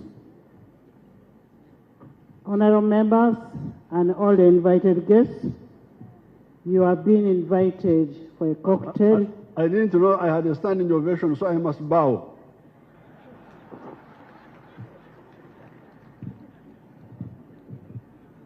You've been invited for a cocktail at Serena by Minister of Finance. Finance, thank you. Now, on the issue of the federation, I brought that picture there. I want to give one to the speaker. Take it to her. I want to give another one to the leader of government, the vice president, if she's here as head of the government. Is she here? Give one to the vice president.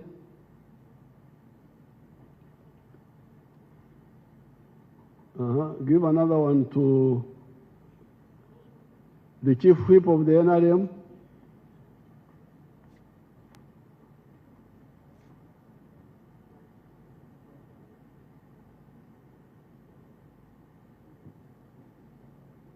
Give another one to the leader of the opposition. Have you heard of that person? Leader of the opposition. So that they can start talking about serious politics, not rubbish. Leader of opposition, where is he? Come and they give it to you. Come. That one there.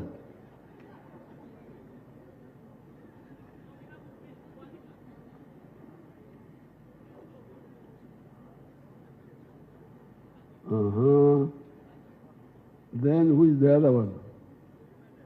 Oh, the Dean of the Diplomatic Corps.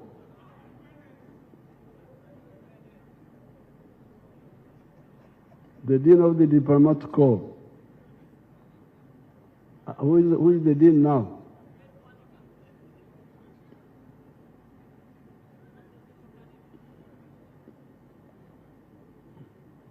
The Dean there, is there. Okay, thank you so much. Thank you. Apoyo Matek. Adjournment. Once again, I want to thank you, Your Excellency. We also want to thank Mama, all the dignitaries, and all the invited guests for gracing this function. May the good Lord bless all of you. Honorable members, the House is adjourned sundown.